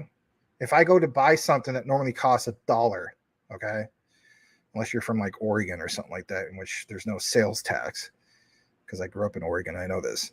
So, do I go and this hardly exists anymore either, right? Let's just use this example. I go and buy, a Wendy's chicken sandwich. I don't even know if this exists anymore. Just I'm throwing that out. A Wendy's chicken sandwich for 99 cents. You guys are probably like, Max, that don't exist anymore. Just hear me. I just use an example, and then basically instead of what, costing, like in Oregon, literally 99 cents and there's no tax. So you're trying to tell me that now it's like, yeah, technically speaking, you go to buy that and it's like, it's not worth $1. It's worth like 80 cents. How's that going to work out literally for everything? I don't know. You know what I mean? But I think that's the worst it could be. And some people have stated, like, Max, you're simply wrong. I've gotten some DMs about it. It's okay. I like having back and forth, in a good way. Like, dude, you don't understand, man. It's going to be worth like 15 cents. I mean, that'd be crazy, right? Anyway, BRICS, right? India makes first oil payment to the United Arab Emirates in rupees. Yikes. All right. Is that the first? No, it's not. We had other examples, right? Down in South America about dollar dominance, using different type of currencies to pay instead of the US dollar. But if all of them get on board, that's a problem, obviously. All right, let's see if we got some more from Mike Cornwell or anybody else. Let's see what we got. All right, here's another one from Mike Cornwell, CTN sideline reporter Mike Cornwell. And if you want to be a sideline reporter here at Crypto Talk Now, it doesn't cost you anything. You don't have to drop a $100 super chat in order to tag me, because in reality, it's just going to go to like, boobs and, freaking chicken wings, right? To make a YouTube short. I won't see a dime of it. So what you want to do is just simply just tag me, and you can follow me right here at DPG Maximus, and I won't charge you for the tags. Okay. But nonetheless, I do appreciate whatever anybody has donated in the past. Anyway, but you can be a silent reporter, right? Not a lot of other channels do this type of thing. So that's what we have. Mike Cornwell, he tags us. He does CTN sideline reporting. Kind of a cool thing, right? Your channel has utility. Your channel has sideline reporters. Yep, absolutely. All right, so we're going to show you a tad bit more. This also comes from Crypto Mike. And breaking news, like it says in that regard. And that is from 589 News X. Here's another one for you guys. And on this one, it's XRP. So Barclays, the renowned financial institution, let's face it, there's the Barclays Center where the Brooklyn Nets play. They announced it is readiness to utilize the power of the XRP, the digital asset associated with Ripple, of course, to facilitate seamless and efficient cash settlements from point A to point B. How about this, guys? What's one of the main topics that we talked about tonight, right? We're talking about, obviously, like the whole thing with R3 and that platform. But again, facilitate efficient cash settlements instantaneously. This innovative development marks a significant milestone in the world of finance as Barclays embraces cutting-edge cryptocurrency tech to revolutionize the way transactions are just that, conducted. By harnessing the potential of XRP, Barclays aims to simplify the process of transferring funds, ensuring fast and secure transactions that will undoubtedly reshape the landscape of modern banking. Let's give you an example of how this all works. And on that highlight, you do see for system resiliency, near-time movement, validation, settlement. For example, Ripple's XRP on that network, the XRPL, for instance, going from Barclays to the XRPL, and then from the XRPL to, for instance, Bank B. It's just one example. Pretty cool stuff. And if anything, I will go ahead and like this and I'll retweet it. All right, let's see if we got a little bit more from the one and only Crypto Mike. Let's see what we got. Let's pull this up. We do. But before we get into this particular part, let me show you guys something pretty cool that you may have never seen before, ever in the history of our show, or just in, let's say you hold Ripple's XRP and you never seen this, period. And if you've never seen this before, it's a shame because it's very, very awesome. And I definitely want to bring it to you guys. So let me pull off some banners and stuff like that. Let me see if I can even find this. I'm pretty sure I still have it on my computer. Let me see. And let me pull this up. All right. Yeah, let's go ahead and share this right now. Here we go. Because Ripple's the chosen one to lead the new global digital payment system, and they use XRP. In 2013, the Federal Reserve began looking for faster payments options. 2 years later, an action plan was born and a federal payments task force was created. It included one company focused on crypto, Ripple. In 2014, the World Bank and Better Than Cash Alliance, which includes the Bill and Melinda Gates Foundation, Clinton Global Initiative, and the governments of 32 countries, put out a report called The Opportunities of Digitizing Payments. 1 year later, the Better Than Cash Alliance featured one crypto company on their website, Ripple. Today, Better Than Cash Alliance and all other UN initiatives are focused on a single agenda, the Sustainable Development Goals for 2030. You can see the SDGs logo on Bill Gates' lapel, world-leading companies, the Better Than Cash Alliance website, and on the UN's official exchange, Exchange. What crypto is Exchange officially utilizing for their carbon credit solution? XRP. The world will move to a new international standard for exchanging electronic messages between financial institutions by 2025 called ISO 20022. Who was the first ISO 20022 member focused on distributed ledger technology? Ripple. Who's partnered with over 300 financial institutions, including Bank of America, American Express, PNC, Santander, SBI, HSBC, Standard Chartered Bank, Bank of England, India, Singapore, Scotland, Australia, and Indonesia, the largest banks in Japan, Canada, Egypt, the Middle East, United Arab Emirates, Thailand, Morocco, Bhutan, South Korea, Brazil, and Latin America? Ripple. Who is a former employee overseeing the Federal Reserve? Ripple. A former employee overseeing the world's largest asset manager, BlackRock's digital asset division? Ripple. Leading Australia's CBDC effort? Ripple. Who hired a former Treasury of the United States? Ripple. 2 former Federal Reserve attorneys to their board? Ripple. 2 former Clinton and Obama advisors, former Minister of Defense and Economics of Germany, former business director at Swift, former Swift board member, former CFO of PayPal, former head of the DTCC, former chief business officer at Uber, former VP of Amazon, and former SEC chair on their legal team? Ripple. Who's a member of the Digital Pound Foundation, Digital Dollar Project, Digital Euro Association, Mojaloop, IMF's high-level advisory board on fintech, Hyperledger Blockchain Consortium, Open Payments Coalition, Faster Payments Council, Global Payments Steering Group, Cross-Border Working Group, International Association for Trusted Blockchain Applications, Crypto Climate Accord, University Blockchain Initiative, World Wide Web Consortium, and a featured partner of the World Economic Forum with 3 members of their team directly listed on the WF website? Ripple. Now, does Ripple and XRP sound like they're going to disappear, or do they sound like they're part of a much bigger plan? You decide.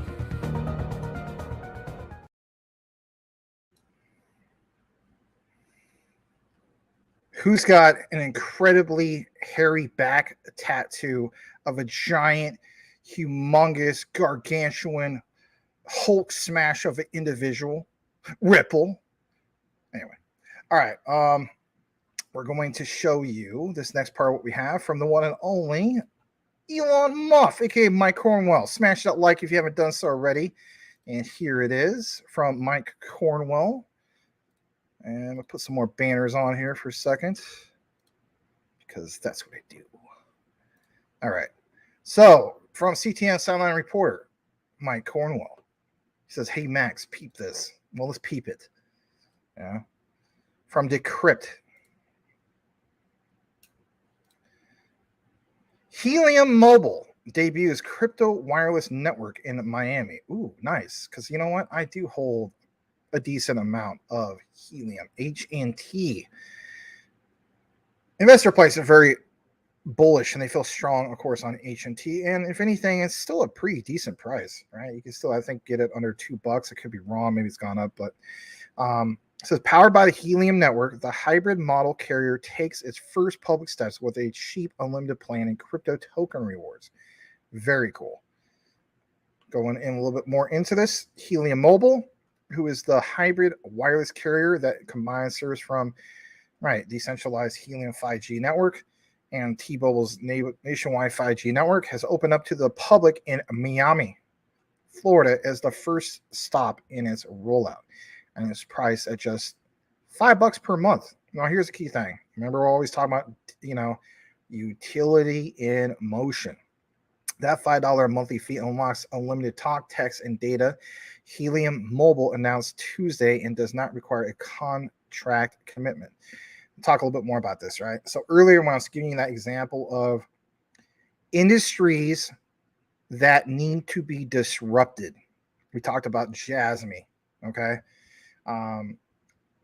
The decentralized, they're going to make a decentralized data marketplace. That's a market disruptor. Here's another perfect example of a market disruptor.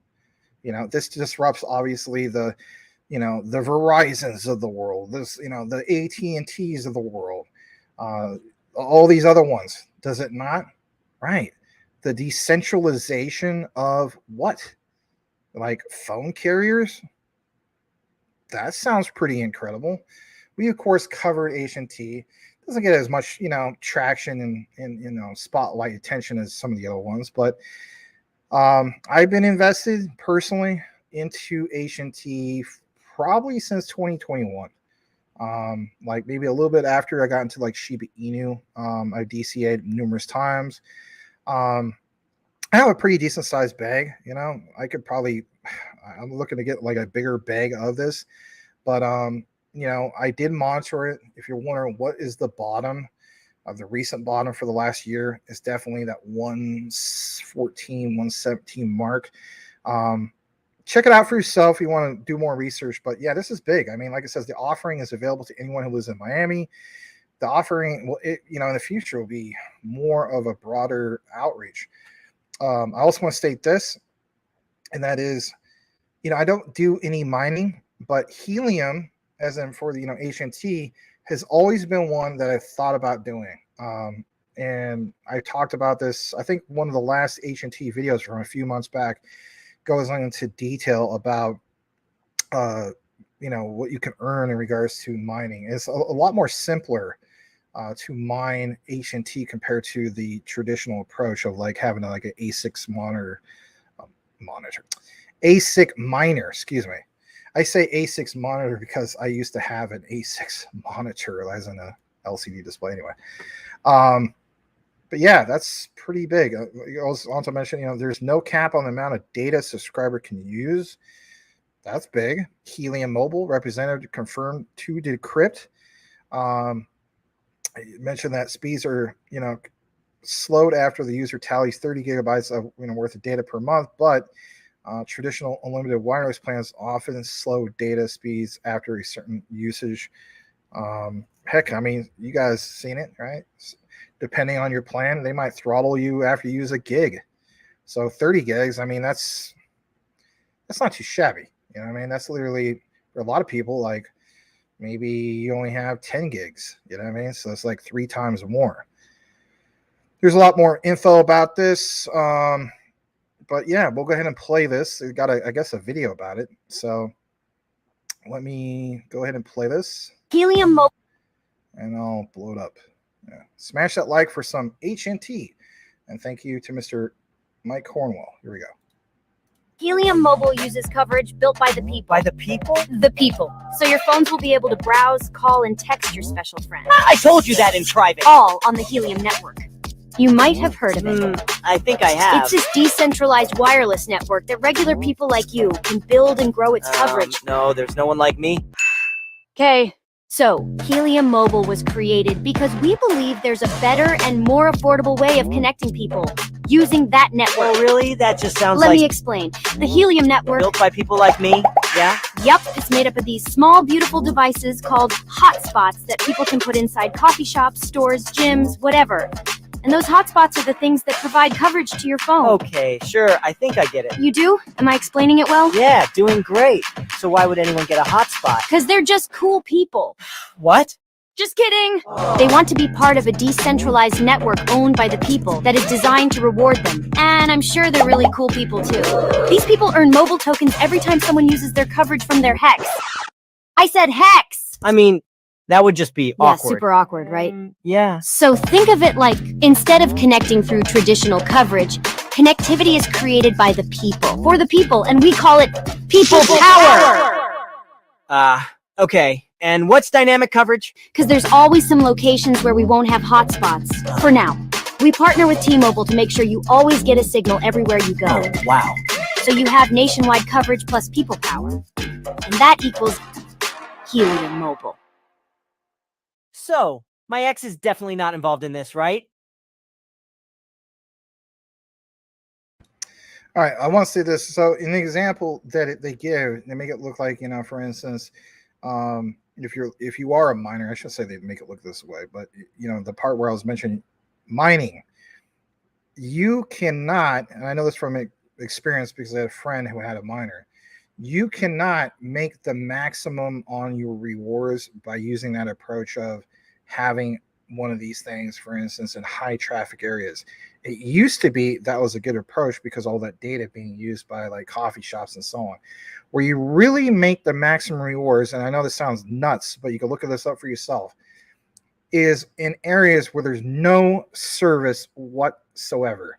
And this guy, and again, I don't have the video on hand because I wasn't expecting to cover H&T, but if you're thinking about doing it, there's some videos that cover like you want to have one of these hotspots like in agricultural areas like farmland and so on, like where, or let's say like, I don't know, like a hiking trail, anywhere in which like there's literally no service at all.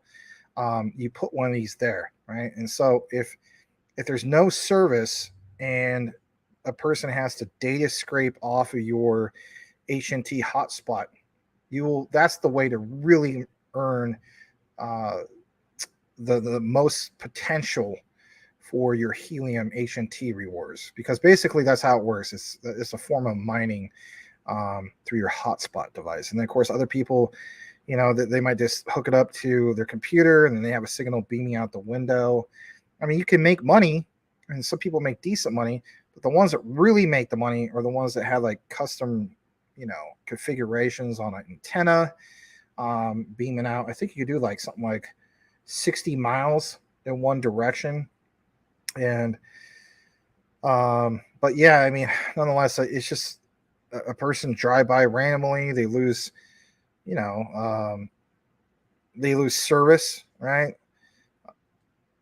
They scrape off of your H&T 5G mobile data through helium hotspot, right? That's a good way to make something. So the most I've ever seen somebody actually earn off of one of them specifically, there's this guy in the San Diego area. He I think it was like 775.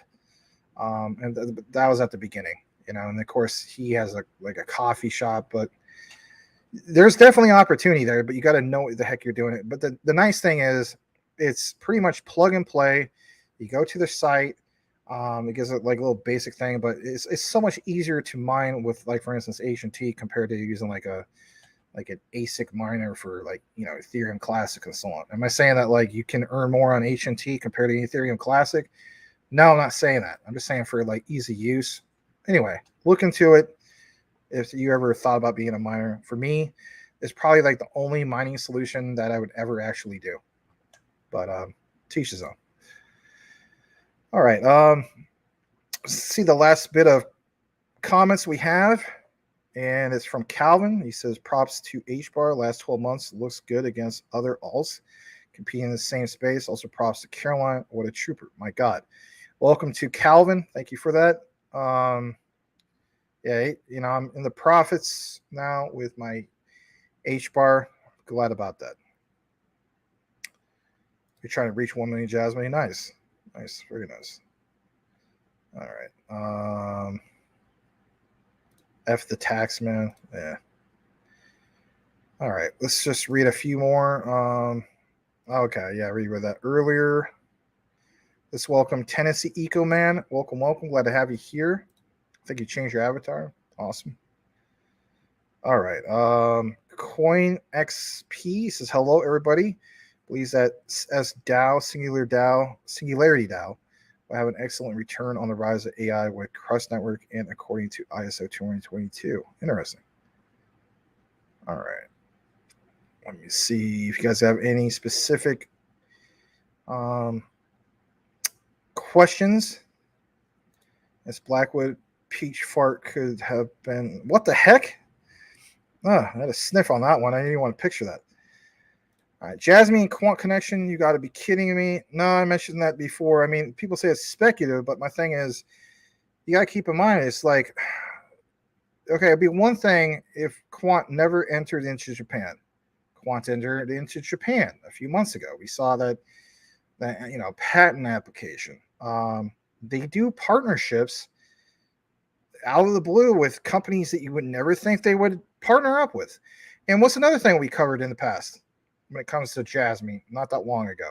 I know that we're wrapping up the show, but I want to state this.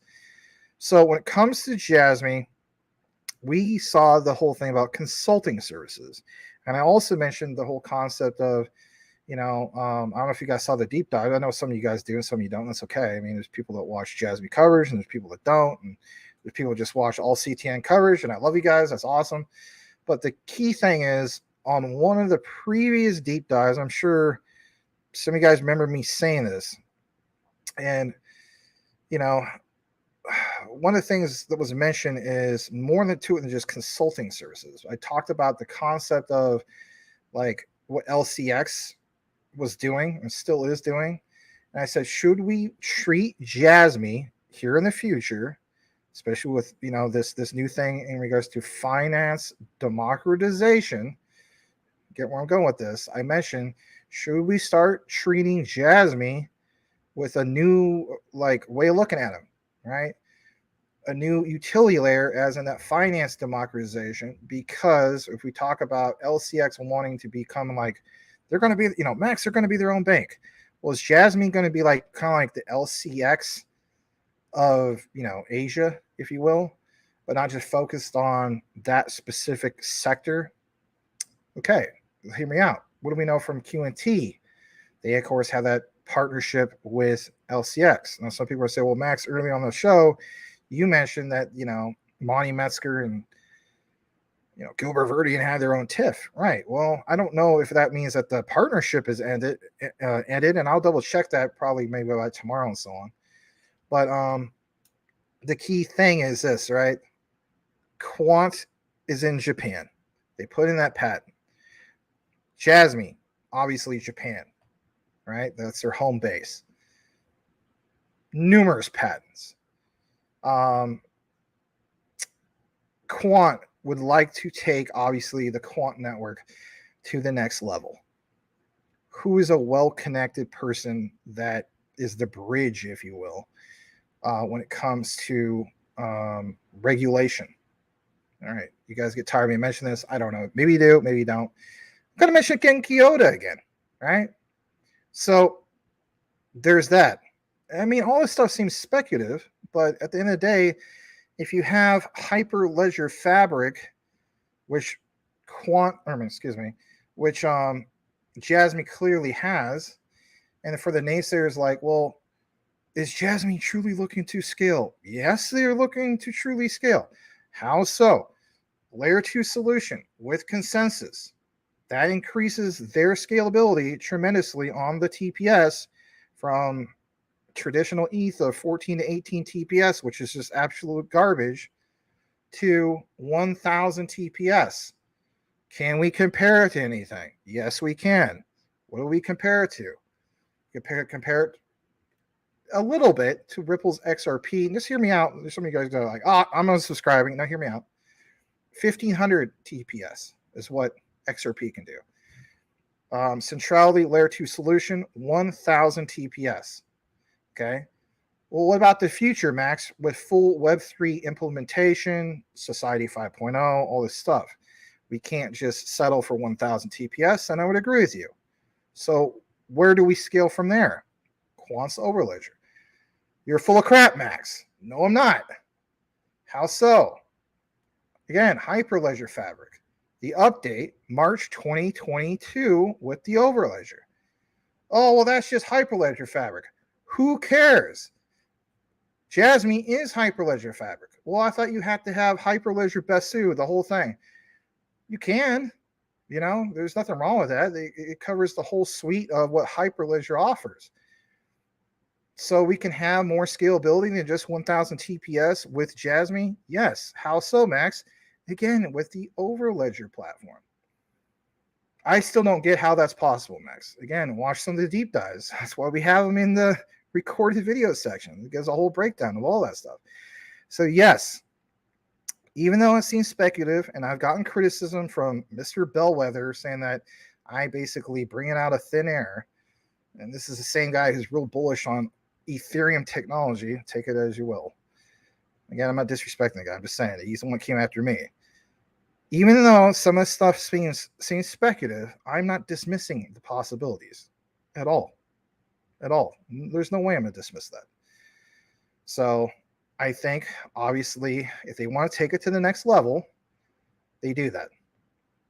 Are they aware of Quant's interoperability and scalability? Very well could not be aware of it. Maybe Har is oblivious to it. But as a community, in which that's who we are as a community, I would imagine at some point they saw maybe like a couple or three of those Jasmy QNT videos. If we had enough people from the community consistently tagging these guys or bringing it up in the AMA, hey, look, you guys want to accomplish Society 5.0, you want to scale farther than just centrality, right? And I'm not dismissing centrality. I think it's a great layer 2 solution for where we're currently at with Jasmy as we speak. I mean, but yeah, if you want to take it further from there, I think that's, I just look at things from not necessarily just like, oh, you're just trying to hype this thing up. There's a little bit of hype in anything. Let's just be honest about that. At the same time, I want to be real about things. This is a true scaling solution that will help them take it to the next level. And last I checked, Society 5.0 is literally taking it to the next level, not just for Japan, but Hong Kong, other areas of Southeast Asia and so on, that are really going to be serious, not just about the metaverse, but obviously data democratization, smart cities, Society 5.0, you name it. They have to scale. They have no choice but to scale. Like I mentioned before, that you can't have a situation where, literally everybody's waiting in line to hop on the, a bullet train or even, the Tokyo bus system, and they all got their super wallet ready to go. And it's just like, hey, I'm going to, pass this by this meter, and boom, it picks it up and it's done. And you got literally Jimbo Bob in the background, like, oh, let me check out my password. Quant 1, 2, 3, 4. Oh shoot, Barbara, what's my password again? And then it's this whole thing like backing up a whole system. No, you gotta be prepared for even that. You know what I mean? So everybody has to have the same user experience. It can't just be like, OG Crypto has a great experience, but Jimbo Bob doesn't. Like that's not scalability. That's literally problems with the whole. You want to talk about breakdown supply chain? My God, you get where I'm going. But yes, I just had to throw that in there because you know what? People think it's nuts, but is it really too nuts? I mean, come on, Hyperledger Fabric and those updates and the patents in Japan and where Jasmy's looking to go, where Quant's looking to go. So yeah, am I gonna wait to cover those things when every other content creator is going to eventually, once that's been confirmed? Not saying 100% it is, because I'm not a fortune teller, but why would I wait until a few years down the line and cover that? No, I want to be the guy that already connected the dots long beforehand and said, you know what? Yeah. And how about this? Remember when Mr. Bellwether said the KPMG thing, I'm full of crap? Well, guess what? What do we verify from Quant Papa? I wasn't full of crap, because there is a KPMG partnership with Quant, and KPMG uses the like Oracle. They use some other things. And Oracle uses who for their infrastructure? Quant's Overledger. So it's like, it doesn't directly say, for instance, Quant, but from KPMG. But then you later on, we did another episode, not episode, a show, and it mentions KPMG, and there was some partnerships that were verified that was taken off of the Quant Network site, but we had the timestamps, and then people were like, oh, well, I guess I wasn't pulling it out of thin air. No, wasn't pulling out of thin air. I don't go around disrespecting other content creators, but when they come after me, it's like, it's stupid. It's like, why would you want to come after something? You don't think, I'm not saying you, OG Crypto. Anything that I state, I have to have something to back it up. I mean, if I teach school, which I do, not this calendar year, but in the past and so on, and even as a, for college instruction and so on, we always require everybody to have at least 2 citations. I'm going to go and say, hey, this is what I'm claiming, and I don't have backed up with any resources or anything like that. That's ludicrous. Why would I go on camera and mention anything at all without any proper citation or references? I just don't understand that. And if anything, I don't even think he watched the video. He was just like, yeah, that sounds like, you watched maybe like the first 5 minutes. You think honestly he sat there and watched the whole deep dive? No, but it's whatever, and I have invited him to come to the show on his channel. He says, I'll debate anybody. And I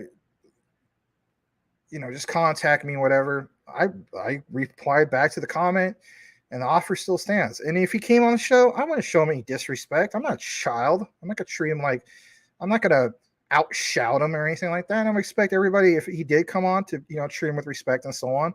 I'm sure there's a few people that might not abide to that rule, and it's whatever, right? Like, I'm not going to control anybody, but my key thing is, I used to be in debate club, and I'll debate anybody, and I don't mean that disrespectfully, but yeah, later on we confirmed, yes, there's KPMG. Why am I mentioning KPMG? Because Hara used to work for KPMG. And what? The county. He was a freaking CPA. So, and then I think this other comment was like, yeah, well, hundreds of thousands of people worked for KPMG.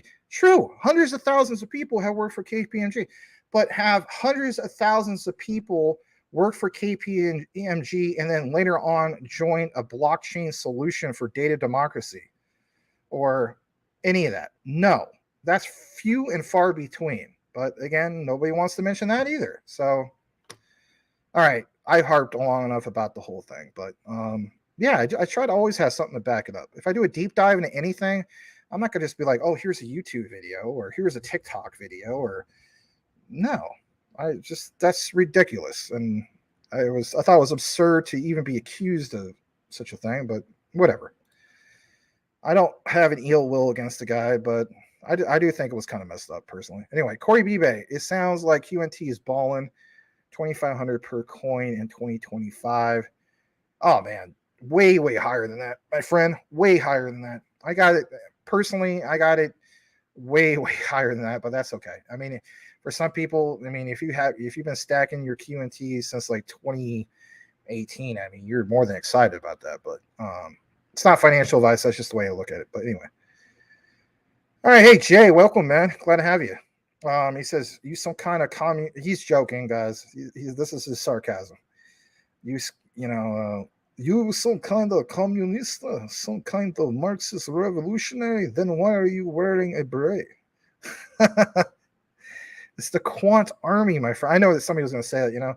You look like Che Guevara. No, I wasn't trying to do that. I just wanted to wear a beret for a change instead of a baseball hat. Because I'm always wearing a baseball hat, Filipino Ice Cube, as some of you guys call me. Welcome to T Lens. Glad to have you. Appreciate you, T Lens. Boom. Brett Haslam, welcome back. Welcome back. Glad to have you. Tennessee EcoMan, QNT barely moved in price when everything else dropped. This might be QNT's bottom, not financial advice. That's a good point. I mean, QNT's long-term holds. A lot of these are long-term holds. I'm not interested in holding QNT to go to previous all-time highs of like 400 some odd dollars or 500 or even $1,000. That is not going to be generational wealth for my God. It's really storming loud outside, lightning, thunder. Anyway, oh yeah, I mean, even what is that, 50 cents? I mean, that'd be incredible. I mean, that'd be worth like a little over $500,000 just off my Jasmine. All right, let's see here. Let's go further down.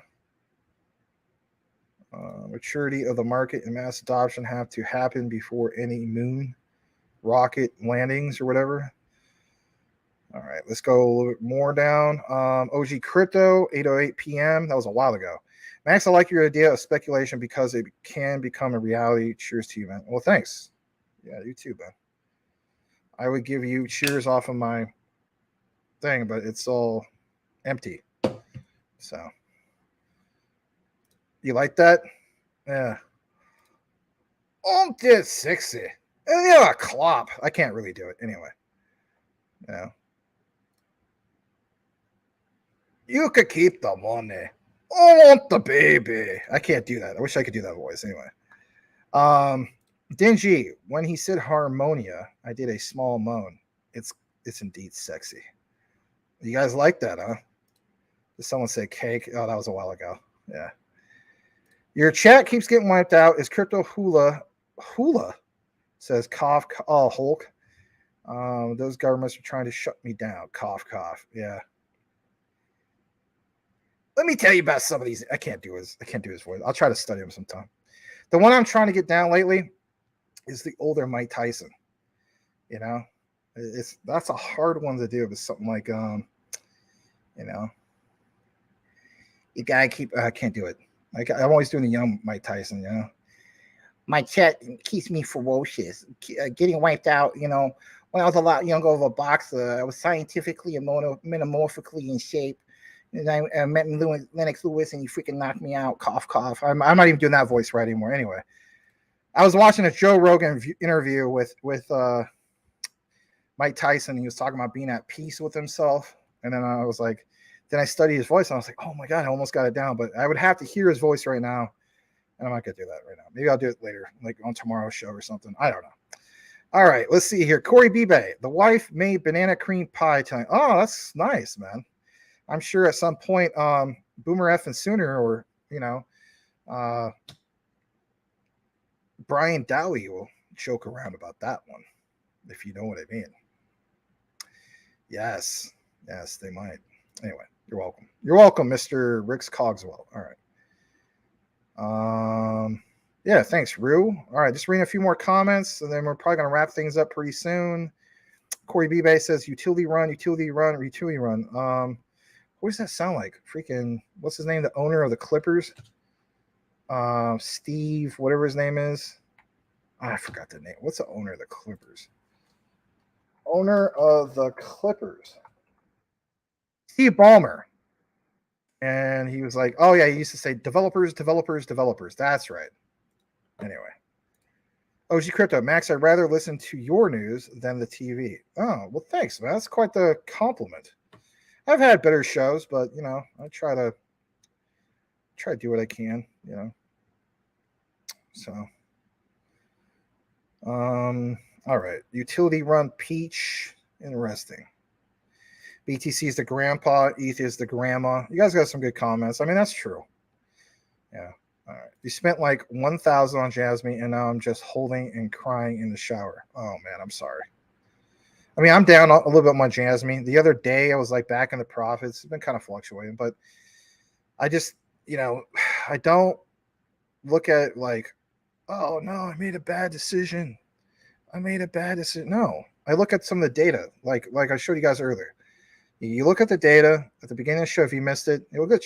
Well, the beginning of the show won't be chopped up. You got to keep in mind, there's certain segments that we have on our show that will never be chopped up. Like some things are just exclusive to the live show. So the beginning of the show, that won't be chopped up. That's exclusive to the live. But like the Q&T coverage, that gets chopped up, put into the recorded section. The Jasmine coverage, I don't know if that's like bullish enough to like chop that up. Maybe. I don't know. As you guys know, there's some things that just are kind of warranted to do that. But yeah, the Q&T will definitely get that. But yeah, you can't beat yourself up over some of that stuff, man. If you know where it's going, then you're not going to be crying in the shower. You're going to be crying tears of joy in the future. But at the same time, if you spent $1,000 on Jasmine at $4 and some odd cents, then okay, yeah, you might be crying in the shower because you bought the top of the mountain. Anyway, sorry. All right. All right, so Elon Musk changed his name to Michael Cornwell. GG says the dollar will not crash, just the demand for it will decrease. Not rooting for USA to fall, but not healthy for the entire planet to have an empire be on top forever. That's a good point. I guess that's one way to look at it. Now, if you guys have ever studied GDP, right, gross domestic product, we still, of course, have the number one power rankings, right? In GDP power rankings, the United States ranks number one. Japan, of course, ranks number 3. Will we still have those power rankings? Not necessarily. Will the power rankings diminish the cost, the actual price of the dollar? And this is where the debate will always exist, and let's just be honest about it. One side of the debate will say, yes, Max, it will of course crash the dollar.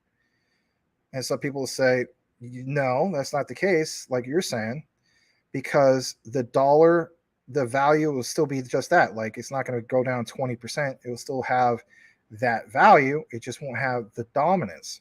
The other side of the debate will say, no, it will have the dominance and it will crash because it's not backed by what? Anything. Hence the money printer situation. I would tend to lean towards, and again, this is not no disrespect, Gigi. I mean, this is just a different opinion. But I am going to lean more towards the theory of that's a valid theory. And that is basically the ongoing problem we have. And the ongoing problem we have is where was it 30, I don't know, where are we at? 36 trillion on that debt ceiling being raised. So, yeah, I think 36 trillion, give or take.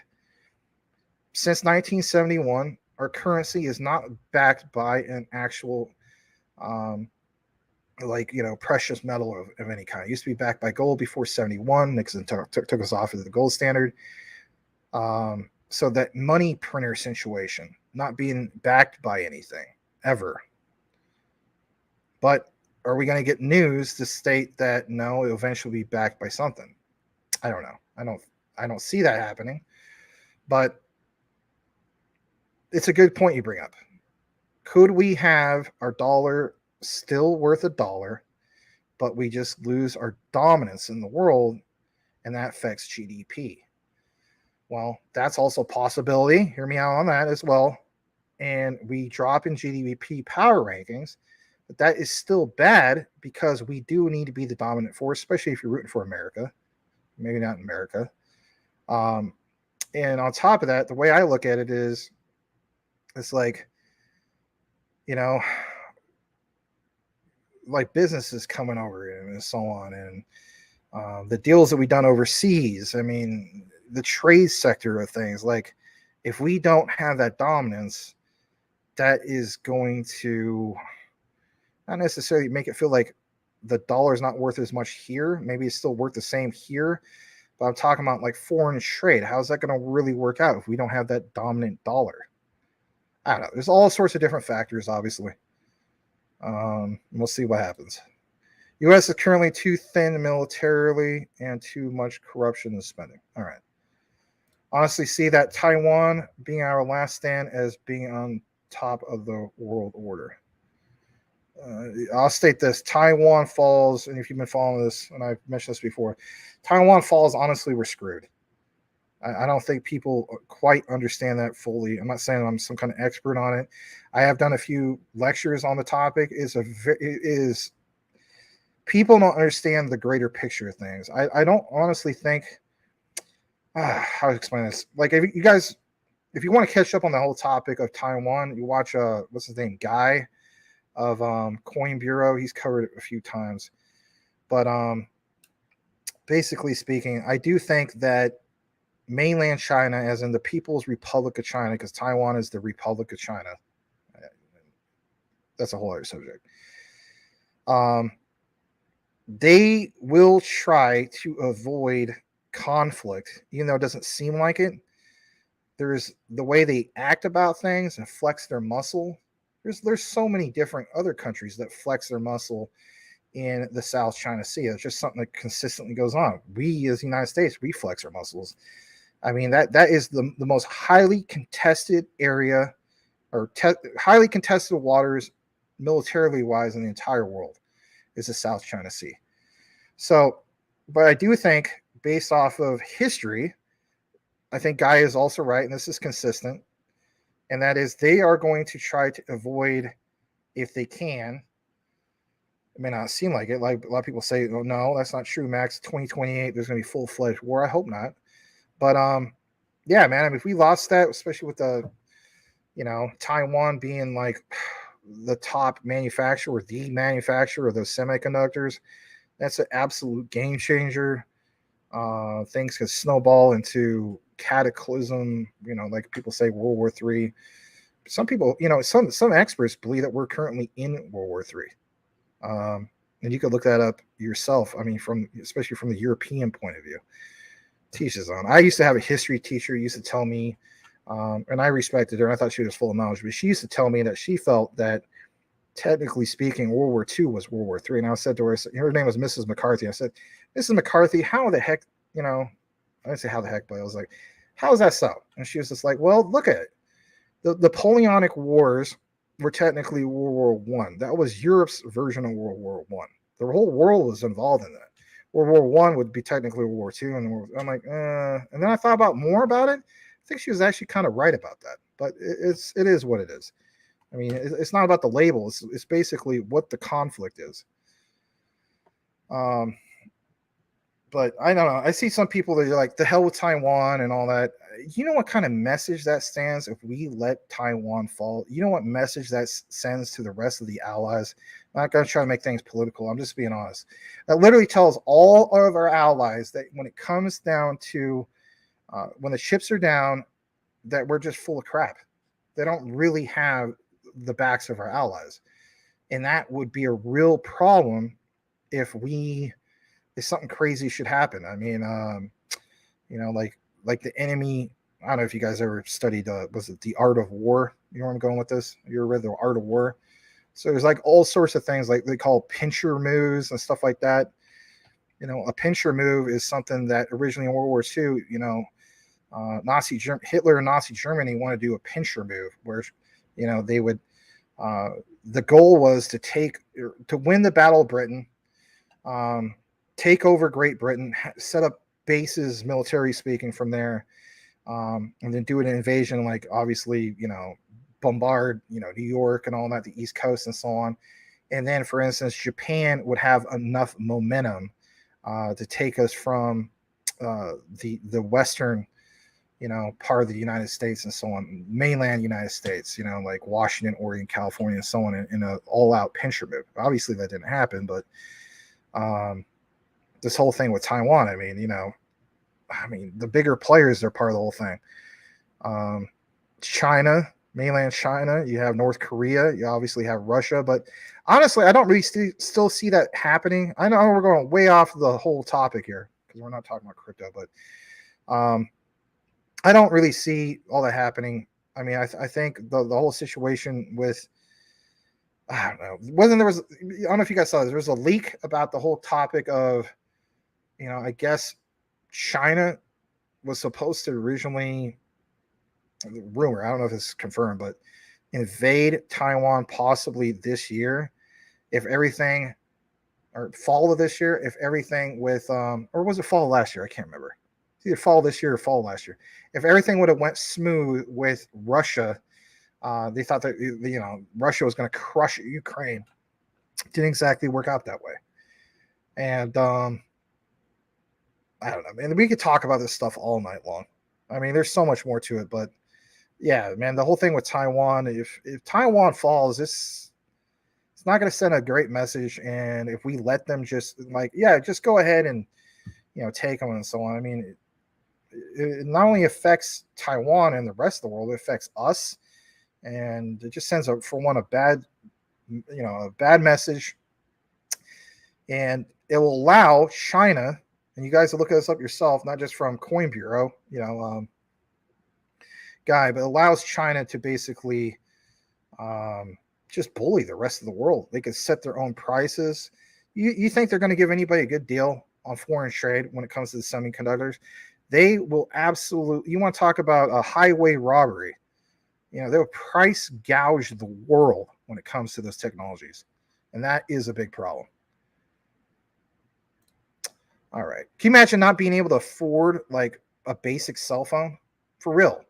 You know, like for instance, you know, I get criticism from Mike Cornwell because I have an Android phone. He, you know, basically I'm peasant class because I have an Android, right? I don't have an iPhone. Teach his own. But the point is, can you imagine that let's face it, guys, Android costs significantly less compared to iPhones. We all know that, right? That don't take rocket science. Can you imagine all Androids being just as much as iPhones? And then on top of that, can you imagine iPhones, the prices that they are now? You think they're a lot, paying over $1,000 for an iPhone? Imagine paying $10,000 for an iPhone. And some of you guys may think, Max, that's just doom and gloom. You're full of crap. Am I? Because you better believe if they could bully the rest of the world to set those prices, you better damn well believe that they would. They would, and they will if it gets to that point. But I'm going to stop talking about this stuff because, you know, it's kind of a crazy topic.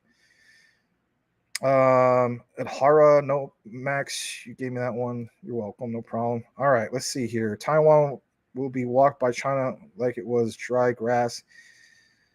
Good thing they don't want a World War III. Yeah. All right, let's go further down into more comments. 857. Didn't you? I hope Max went to pee on this long video. No, I didn't. But I'm not that bad. I mean, you know, it's not that bad. Time for another bowl of XRP stew. Thank you, Max. Yeah, I turned this into a long show. I didn't mean to do that. Okay, great. All right. Yeah, I said I didn't want it to be WrestleMania, and it'll be in WrestleMania.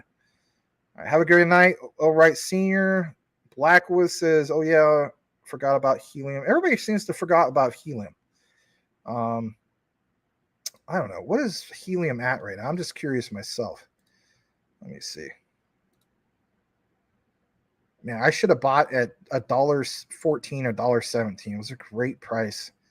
I was so tempted, but instead I loaded up on all the other stuff like Jasmine, you know, Algorand, the graph, you know, audio. All right, HNT is $1.90, up 2%. How much do I have invested into them?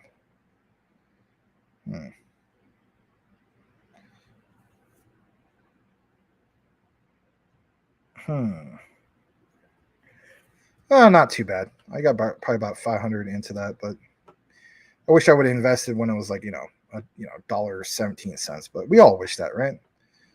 All right. Going to read just a few more comments before we wrap it up. Who's putting your kids in college making a sandwich, saving babies, and slapping your mama? You know, I have some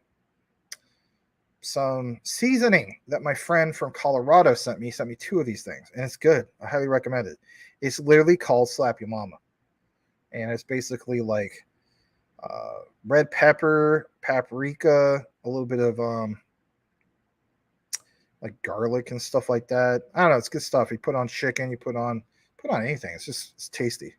It's like a Southern style seasoning. It's called Slap Your Mama. All right. Wait for another one. Okay. If ad feels like you're stuck in 95. Huh. All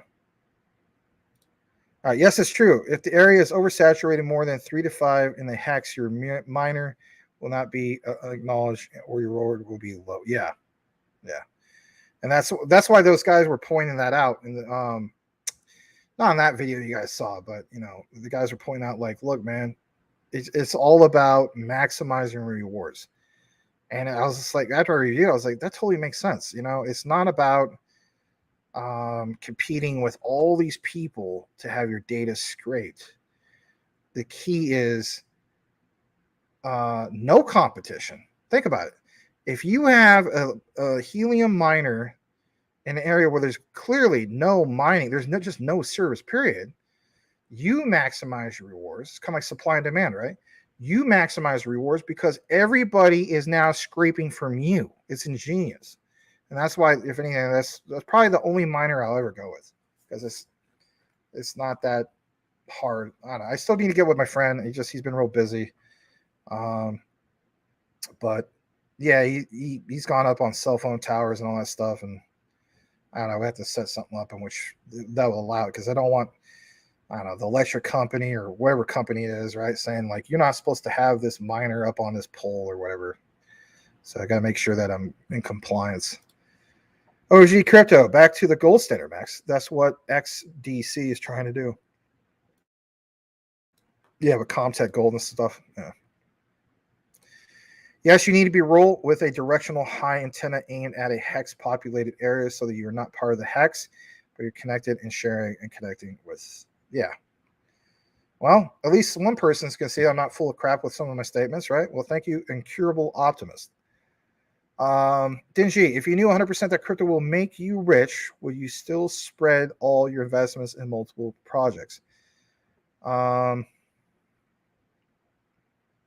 Depends on the projects, like the ones that have real world utility. I do think it's inevitable that we will see, like the saying goes, 99% of them going away. But it's the ones that really have the true real world utility. I don't think those will go away. Does that mean that we go from 26,000 cryptos down to like maybe a top 200 or top, I don't know, maybe 400 or 500 at the most? I think that's the case. Yeah.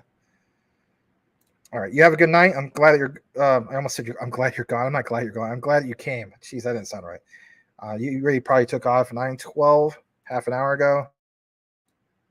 Do appreciate those who are still here. We're just going to read a few more comments. Monty Metzger and Gilbert Verdian have a beef. Oh, yeah, like Biggie Smalls and Tupac or something.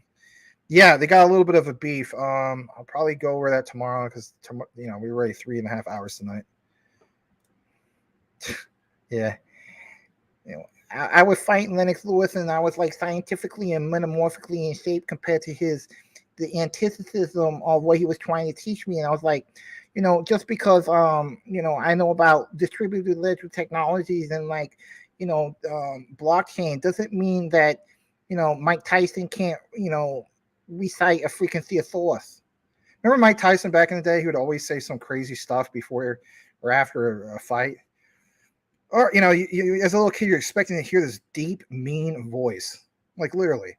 Like, oh my God, that's Mike Tyson. I never heard what he sounds like before.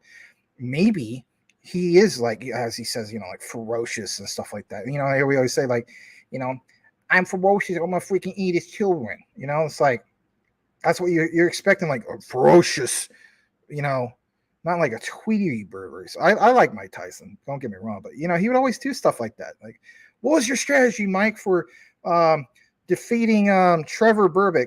Well, I don't mean to ring. I was like scientifically and metamorphically boxed him. I gave him a little bit like a southpaw. I'm not like a southpaw fighter. I saw Cuss in the ring. Cuss, told me basically, Mike, you got to go in there. You got to bust him in the chops. I was like, what do you mean? I ate more pork chops? Anyway, it don't sound good. I used to be able to do better Mike Tyson, but anyway. All right. Yeah. What is this? $2,000 on Satoshi's book or $2,000 on utility coins? I want to say 2,000 on utility coins, man. Come on. All right. Yeah, I don't know. He's getting a lot of criticism. I know that much. But I mean, in reality, like maybe he just doesn't care because he's like, I'm the guy, Scooby-Doo, right? He's the guy behind the veil. And when we pull that veil off, it's just going to be Vitalik Buterin, right? I don't know. Who knows, right? Blackwood says Biden screwing the Saudi over Iran in 2022 wasn't a F up. It was intentional so they could end the petrodollar. It's one way of looking at it. Let's see. Blackwood says Satoshi gets on his nerves with the haiku, crypto poems, etc. Babbling nonsense. All right. Maybe some people feel as though that at this point in the night, I know you're not saying this, but maybe I'm starting to say some babbling nonsense too. I don't know. We're gone 3.5 hours. Tomorrow won't be 3.5 hours. I guarantee you that much. All right. GG says the GDP is not a good indicator. Reasons being USA has a high market cap, so the smaller countries can up a ton with iota percentage like small market cap cryptos. It would take a ton for the US.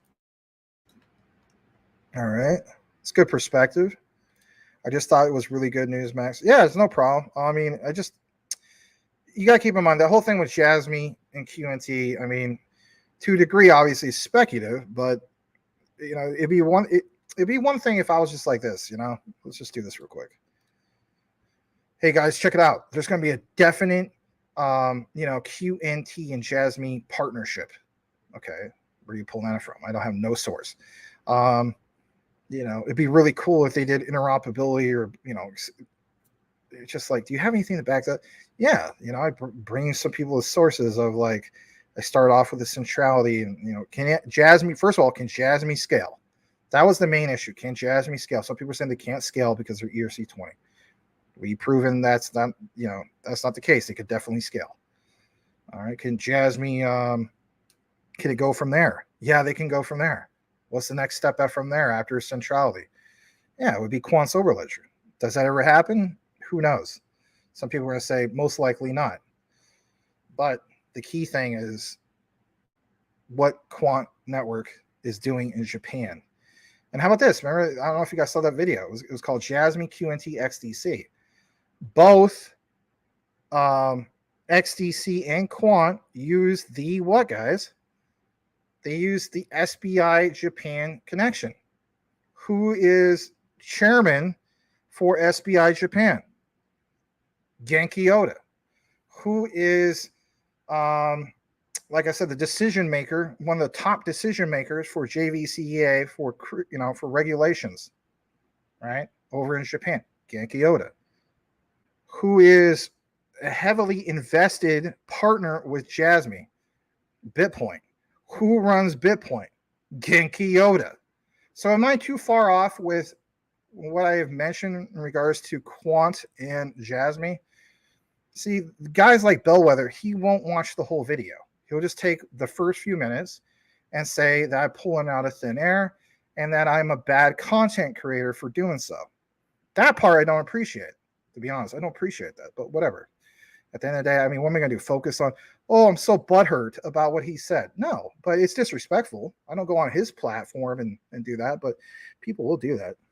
And I don't know, man. Like I saw one of his last videos. He was saying that basically Crypto Hulk, Lewis Jackson, and those guys just like don't know what they're talking about. It's just like kidding me. And especially when he said Lewis Jackson. In my opinion, Lewis Jackson, aka Crypto Lulu, is literally the GOAT of XRP research. Some people think it's Hulk.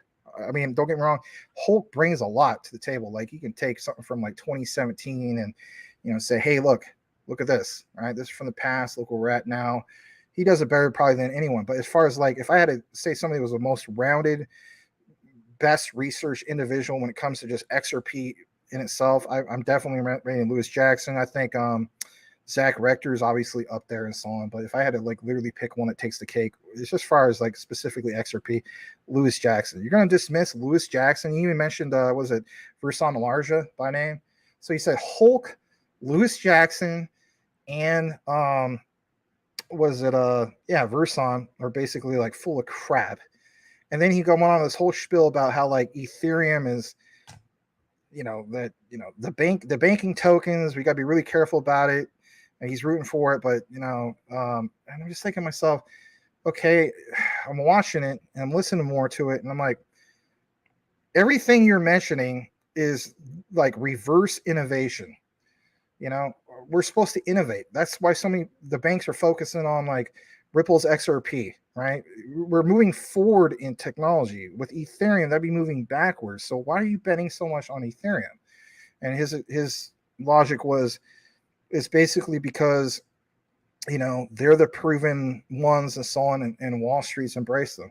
I mean, I could kind of understand that philosophy, but what about new projects, join ecosystems? Are new projects really going to want to join Ethereum and go broke over gas fees? Now, that wouldn't make any sense. No, they're going to go join like the XDCs of the world and so on. So anyway, teach his own, I guess. But it just kind of, I don't know. When you start off your outline of bashing like top researchers, in my opinion, who really know their stuff, I don't know. It kind of makes me feel as though, and then on top of it, go after me when I wasn't going after anybody. It just anyway, I think it's warranted for me to say what I said because, again, you guys know I don't go after anybody, but it is what it is. He's just one guy, and there's other people that are not content creators that told me I'm full of crap, and that's okay too. It comes with the territory. Luis Alvarez, welcome. Glad to have you. He says, yo, welcome back, Luis. All right. What's the last part what we have? Blackwood. I've had the seasoning max. Yeah, it is good stuff. I like it. Yeah, it's good stuff, isn't it? Yeah, it's pretty good. Max, you should consider animating Tyson buying crypto with that voice. Oh, God, yeah. You know what? Let me see if I can pull that up real quick. It's Mike Tyson and Joe Rogan short. I mean, this is kind of like CTN after dark at this point. Joe Rogan, Mike Tyson. Let me see if I can even come close. I'll just do the short. Hold on, short.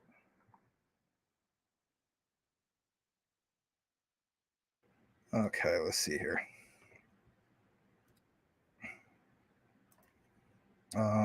That's not the one, but oh yeah.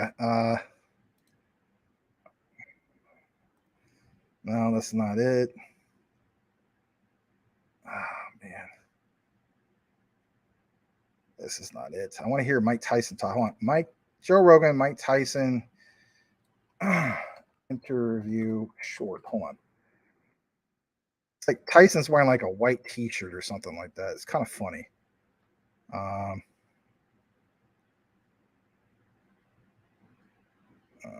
man, why can't I find this?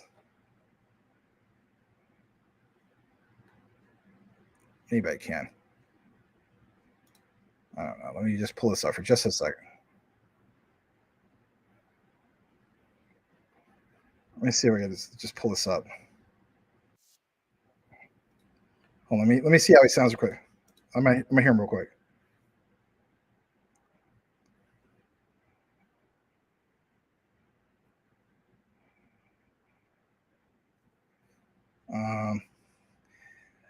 So this kid came in with the shamrock, and I was just like, "What are you doing right now?" I'm Mike Tyson. I don't want to go back to that old point. I can't do it. I gotta study it more. Anyway, my bad. Yeah, you think so? I don't know, man. He said a lot of weird things, like I don't know, like like you're trying to do like the RZA, not the RZA, but Inspect the Deck. Like, can you imagine Mike Tyson doing like Inspect the Deck from Wu-Tang Forever, Triumph, like I scientifically and morphically snipe you. I gas the ass in the night you. I'm the flame thrower. I whoop a noob like a thing, separate him from the family in the next movies because he don't know how to behave now. And now Jack him for his loot. And next thing you know, this is 21 guns salute. There's 7 stocks for Tupac, 7 for Biggie Smalls, 7 for Freaky Tar up in your neighborhood mall. How's that? The Action Mac pack to maintain. Freaking Mike Tyson, the undisputed. Ain't a damn thing changed. Would. Anyway. All right. That was so bad. All right. Just exhausted. Is working in the heat all day. You have a great night. Glad to have you. Dear God, no, wake up with a headache or something. Oh, no, that's not good. Drink a lot of water, man. All right. All right. I wish I could find that one. It was just a real short. It was Mike Tyson. He was going on like a really weird tangent about something. Anyway, it was good stuff. But I mean, I like his new voice. It's kind of like a little bit older, but like still Tweety Bird-esque. You know what I mean? And it's just, I don't know. Hold on, let me see.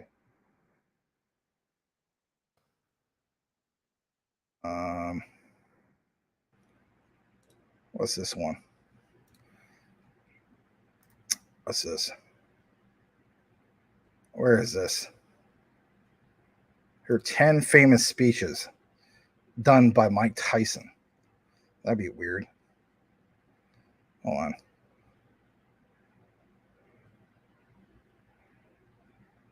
I don't know. I'm not going to do this. I think I'm going to end it. Yeah, this show's gone on too long anyway.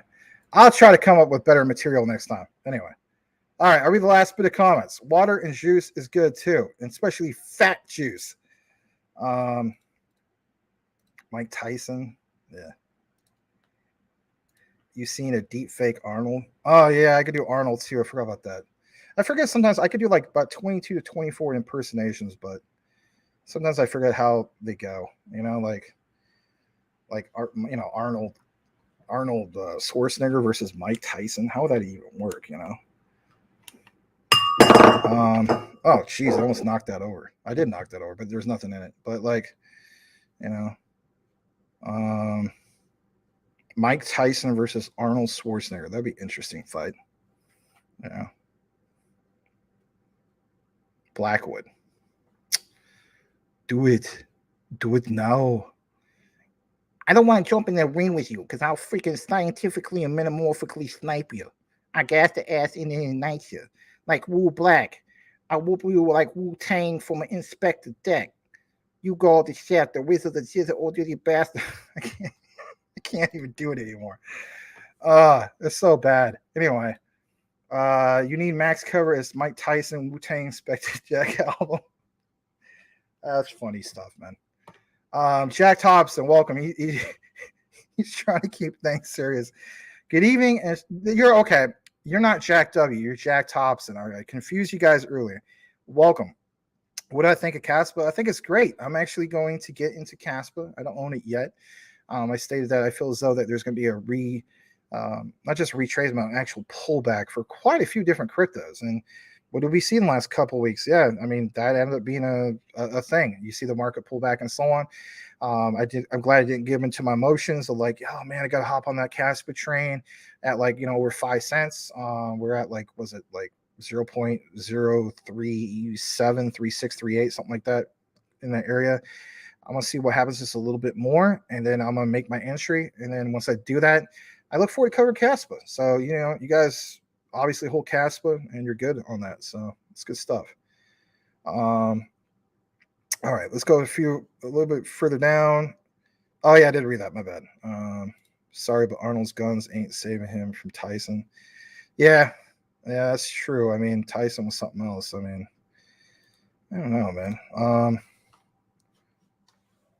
Let's see this. Funny thing said by Mike Tyson. There's got to be something, man. He's okay. There's 12 quotes by him. This has nothing to do with crypto. I know. Let me see if I can pull this up. Oh, look at this one. God dang, I hate when this thing wants to cover what it's trying to say. I try to catch other boxes on the tip of the nose because I try to push the bone into the brain. I'm the most brutal and ruthless conqueror there has ever been. There was nobody like me. I forgot what the part he says. Anyway, here's another quote from him. I can feel his muscle tissue collapse under my force. It's ludicrous these mortals even attempt to enter my realm. I could sell out Madison Square Garden. I don't want to say that part. He talks about, doing it. Never mind. What's his other one? When you see me smash somebody's skull, you enjoy it. They call me a rapist and a recluse. I'm not a recluse. What's this last one? The act of treachery is an art. Pardon the language on this one. The act of treachery is an art, but the traitor himself is a piece of shit. That sounds so bad. Jeez. I don't know, man. Mike back in the day, he was hilarious. You just beat the living hell out of some guy, third round knockout. The guy's out cold in the wedge. And stupid Larry Merchant comes up to him and asks him the dumbest question in the world. So Mike, in the third round, what was your strategy? And then Mike comes back and looks at him like he's dumbfounded. He's just like, well, I gave him a little, pop bang. You gotta keep in mind me and Cuz we were in the wing for 14 straight months. I ate nothing but hot dog and chili dogs, and then I starved myself for 4 months on the keto diet, and basically I was shitting pancakes for 2 weeks, and I was drinking all sorts of prune juice because Teddy Atlas was basically telling me, like, Mike, if you want to be I am Mike, you got to shit out all sorts of like prune juice. So I was in the wing and I was like looking at myself. I'm like, I want to get buff. I want to get big. I want this size. And basically, you know, if I'm going to get in there and metamorphically snipe all these guys like Lennox Lewis in the ring and so on, I got to get all the like the freaking ish out of me. So, you know, Cuss would tell me, look, inject this into my arms, the prune juice. And, you know, I was just down in all sorts of prune juice every day. And, you know, I started liking the taste of prune juice. And, you know, and then people started making fun of me. And then I went out into Brooklyn. I started beating the shit out of everybody. And now I'm Iron Mike Tyson minus the prune juice. Anyway. All right. Enough about all this. All right. Let's end this show. Oh, jeez. I think that's about it. Yeah.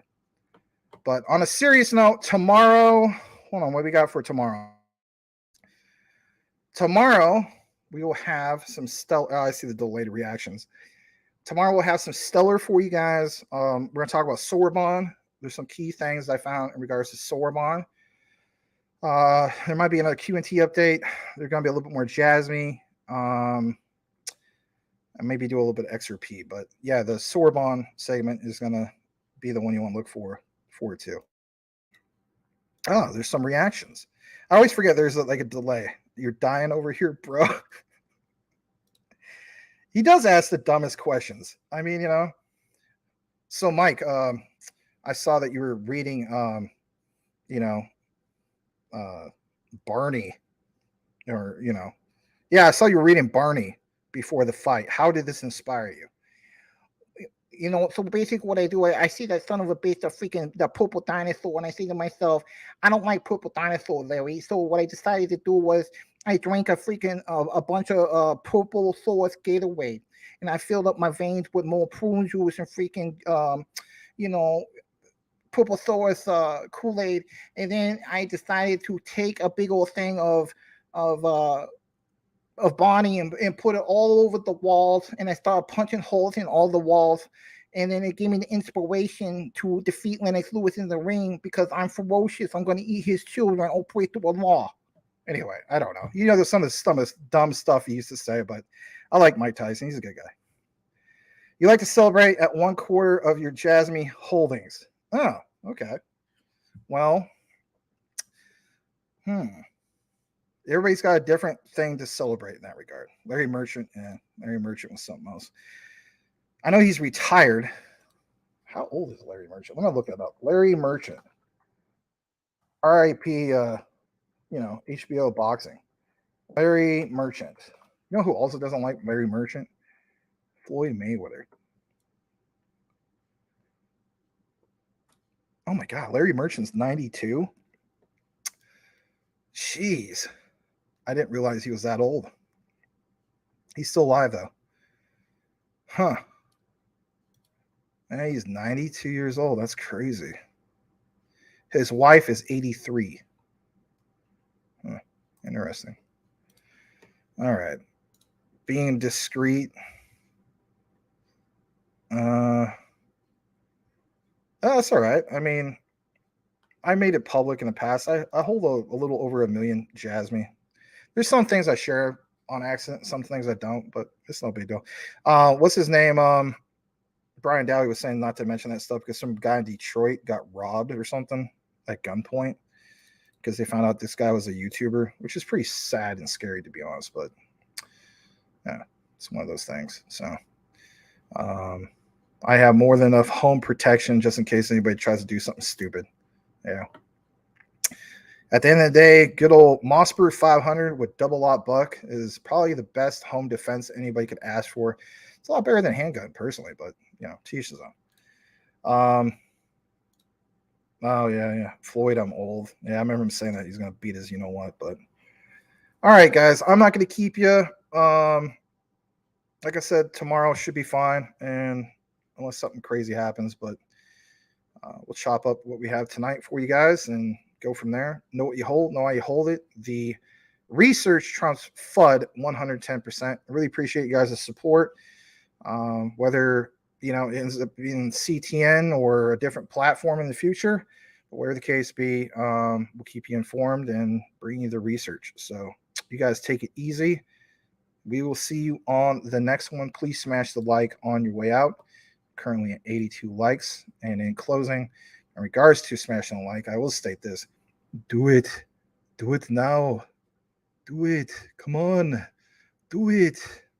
All right. Is that good enough? All right. Have a good one. Over and out for now. Bye-bye.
XRP because Ripple's the chosen one to lead the new global digital payment system, and they use XRP.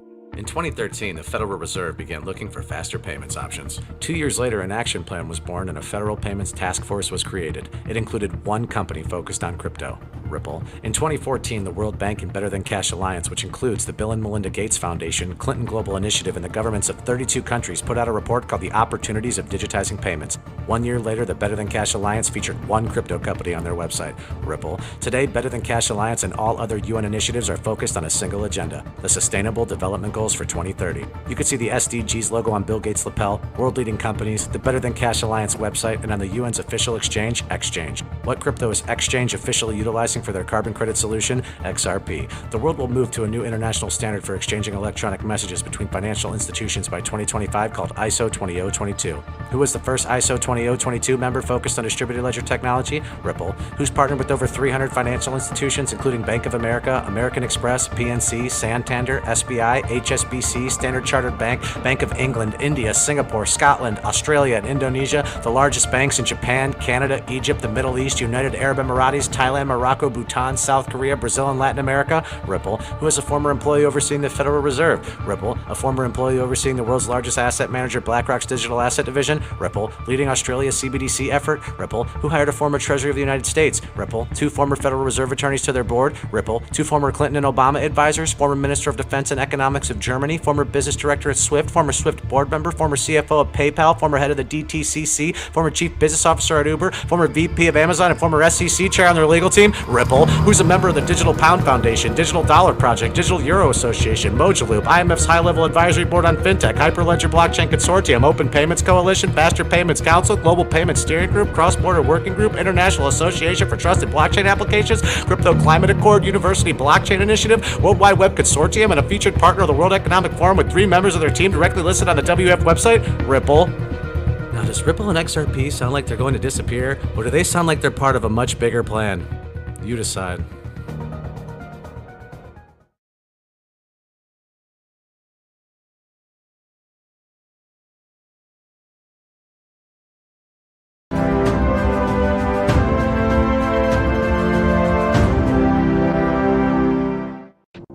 The time has come. Execute Order 66.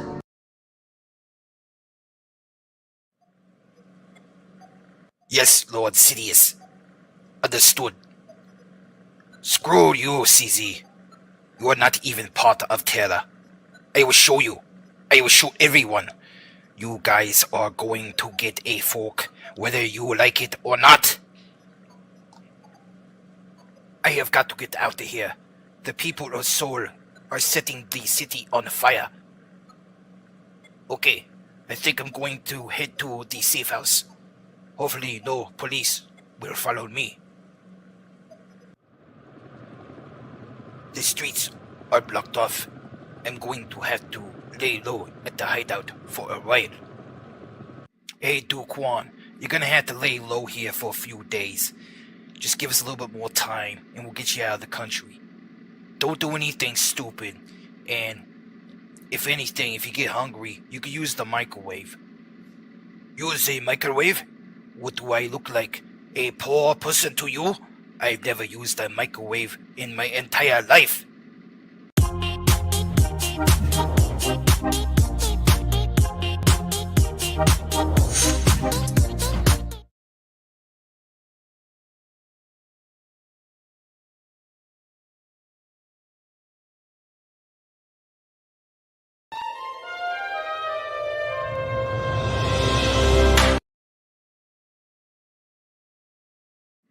Oh my gosh, I totally forgot to tell the lunatics about the burn address.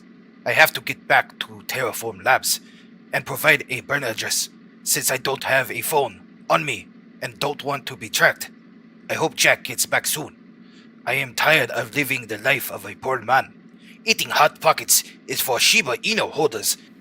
So, Duquan, how you like them Hot Pockets? Not exactly the sushi and lobster that you're used to, but it's not bad.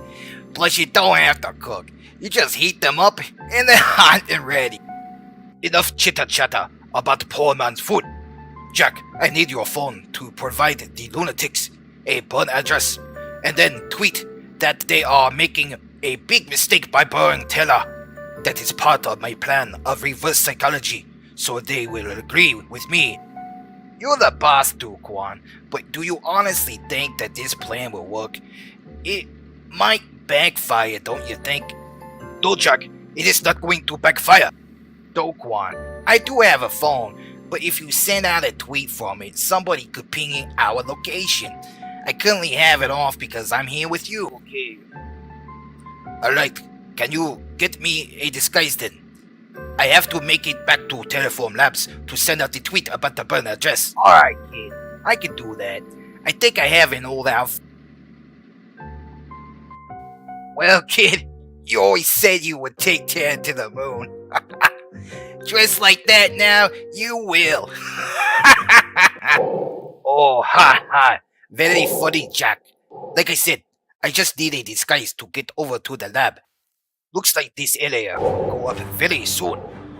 I need to get to the lab and get back to the safe house before things get too crazy over here. On May 27th, I will press this red button and all hell will break loose.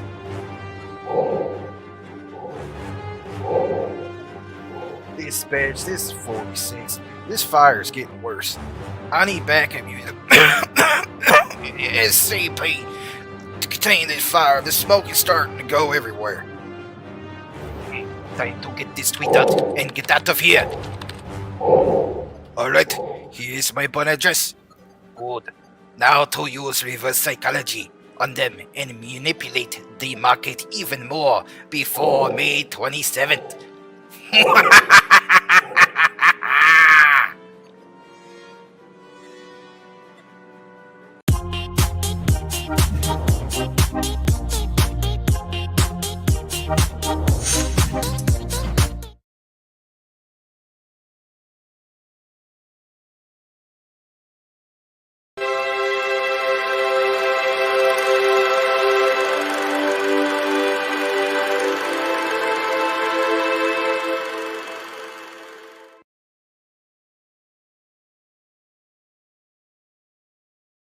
"46, come in!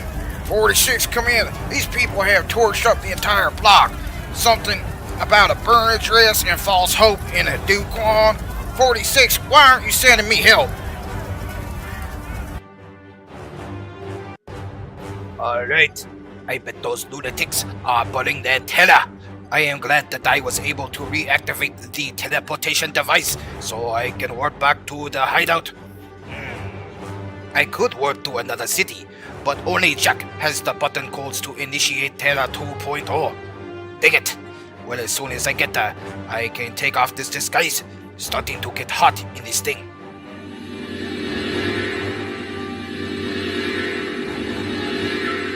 Okay, I am back now to get out of disguise and cool off for a bit.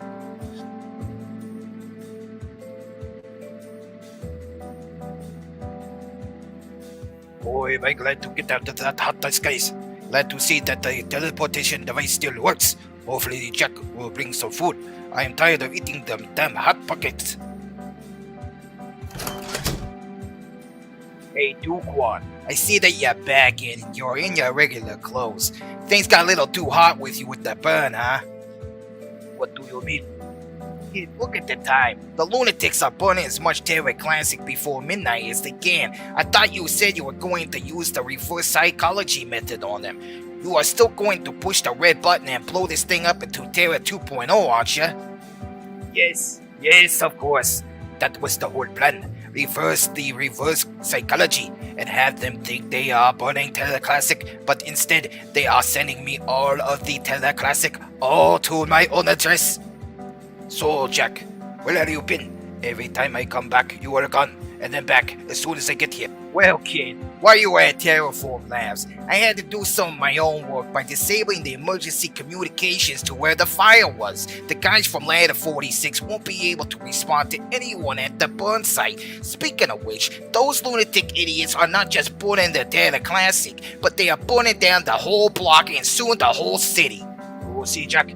It's all starting to come together. Soon, Terra 2.0 will launch, and we will take over the whole world.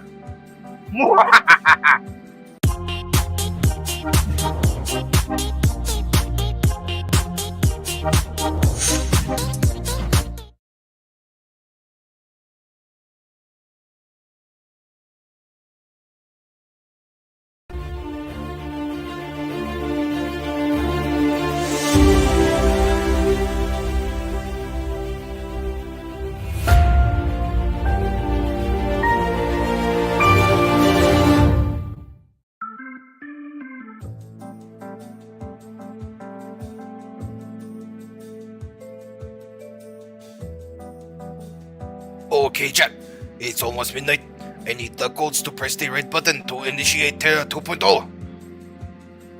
Kid, I'm sorry, but Palpatine didn't trust me with the codes and insisted that I give the codes to him until you were ready to press the button. Makes no sense to me, but he stated it was all about the market manipulation and only you could press the red button at midnight UTC. This is ridiculous, Jack. Why did that Palpatine have to get involved with Terra to begin with? Now I have to put on that stupid disguise again, get back to Terraform Labs, and then warp up to space to get the codes from Palpatine. I only have less than 2 hours. Well, kid, live long and prosper. That is the wrong genre, Jack. Oh yeah, my bad. Since when do I have time to watch movies? Let's get you back into that disguise.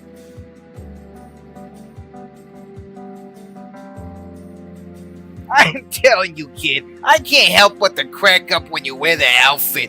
It was as if you were born to take Terra to the moon. Enough, Jack. What's next? Another dumb joke about me eating hot pockets. It's getting old already. Talk to the handle, Juan. You are the one who wanted to get involved with the likes of Palpatine, remember? Yes, Jack, I know. He forced my hand, but so did you and the rest of Blackrock. Lord Sidious said that if I gave into the dark side, we could manipulate the market to set the stage for Terra 2.0. The only problem is I have a feeling he is going to cut me out when everything is said and done. Jack, I need the codes to press the red button and send Terra into 2.0. I need to get going. Well, what are you waiting for, kid? Get going and good luck with the 2.0 launch to infinity and beyond. Forget Jack.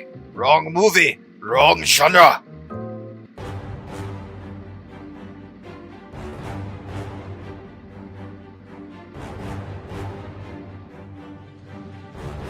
Those lunatics and that dark bullet. That fire caused me to take this detour, and as a result, took an extra half hour to get here. I just need to get inside Terraform Labs, warp to Lord Sidious, get the codes from him, and warp back to the lab, and press the red button before midnight UTC. I think I will barely have enough time. Okay, beam me up, Scotty. If only Jack was here to see me say that.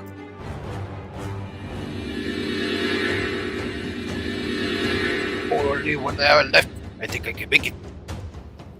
Who are you? What are you doing here? I am not the stablecoin you are looking for. Stablecoin? What is stablecoin? can't interpret algorithmic gibberish. Intruder alert! Intruder alert! I am not an intruder. Let me pass.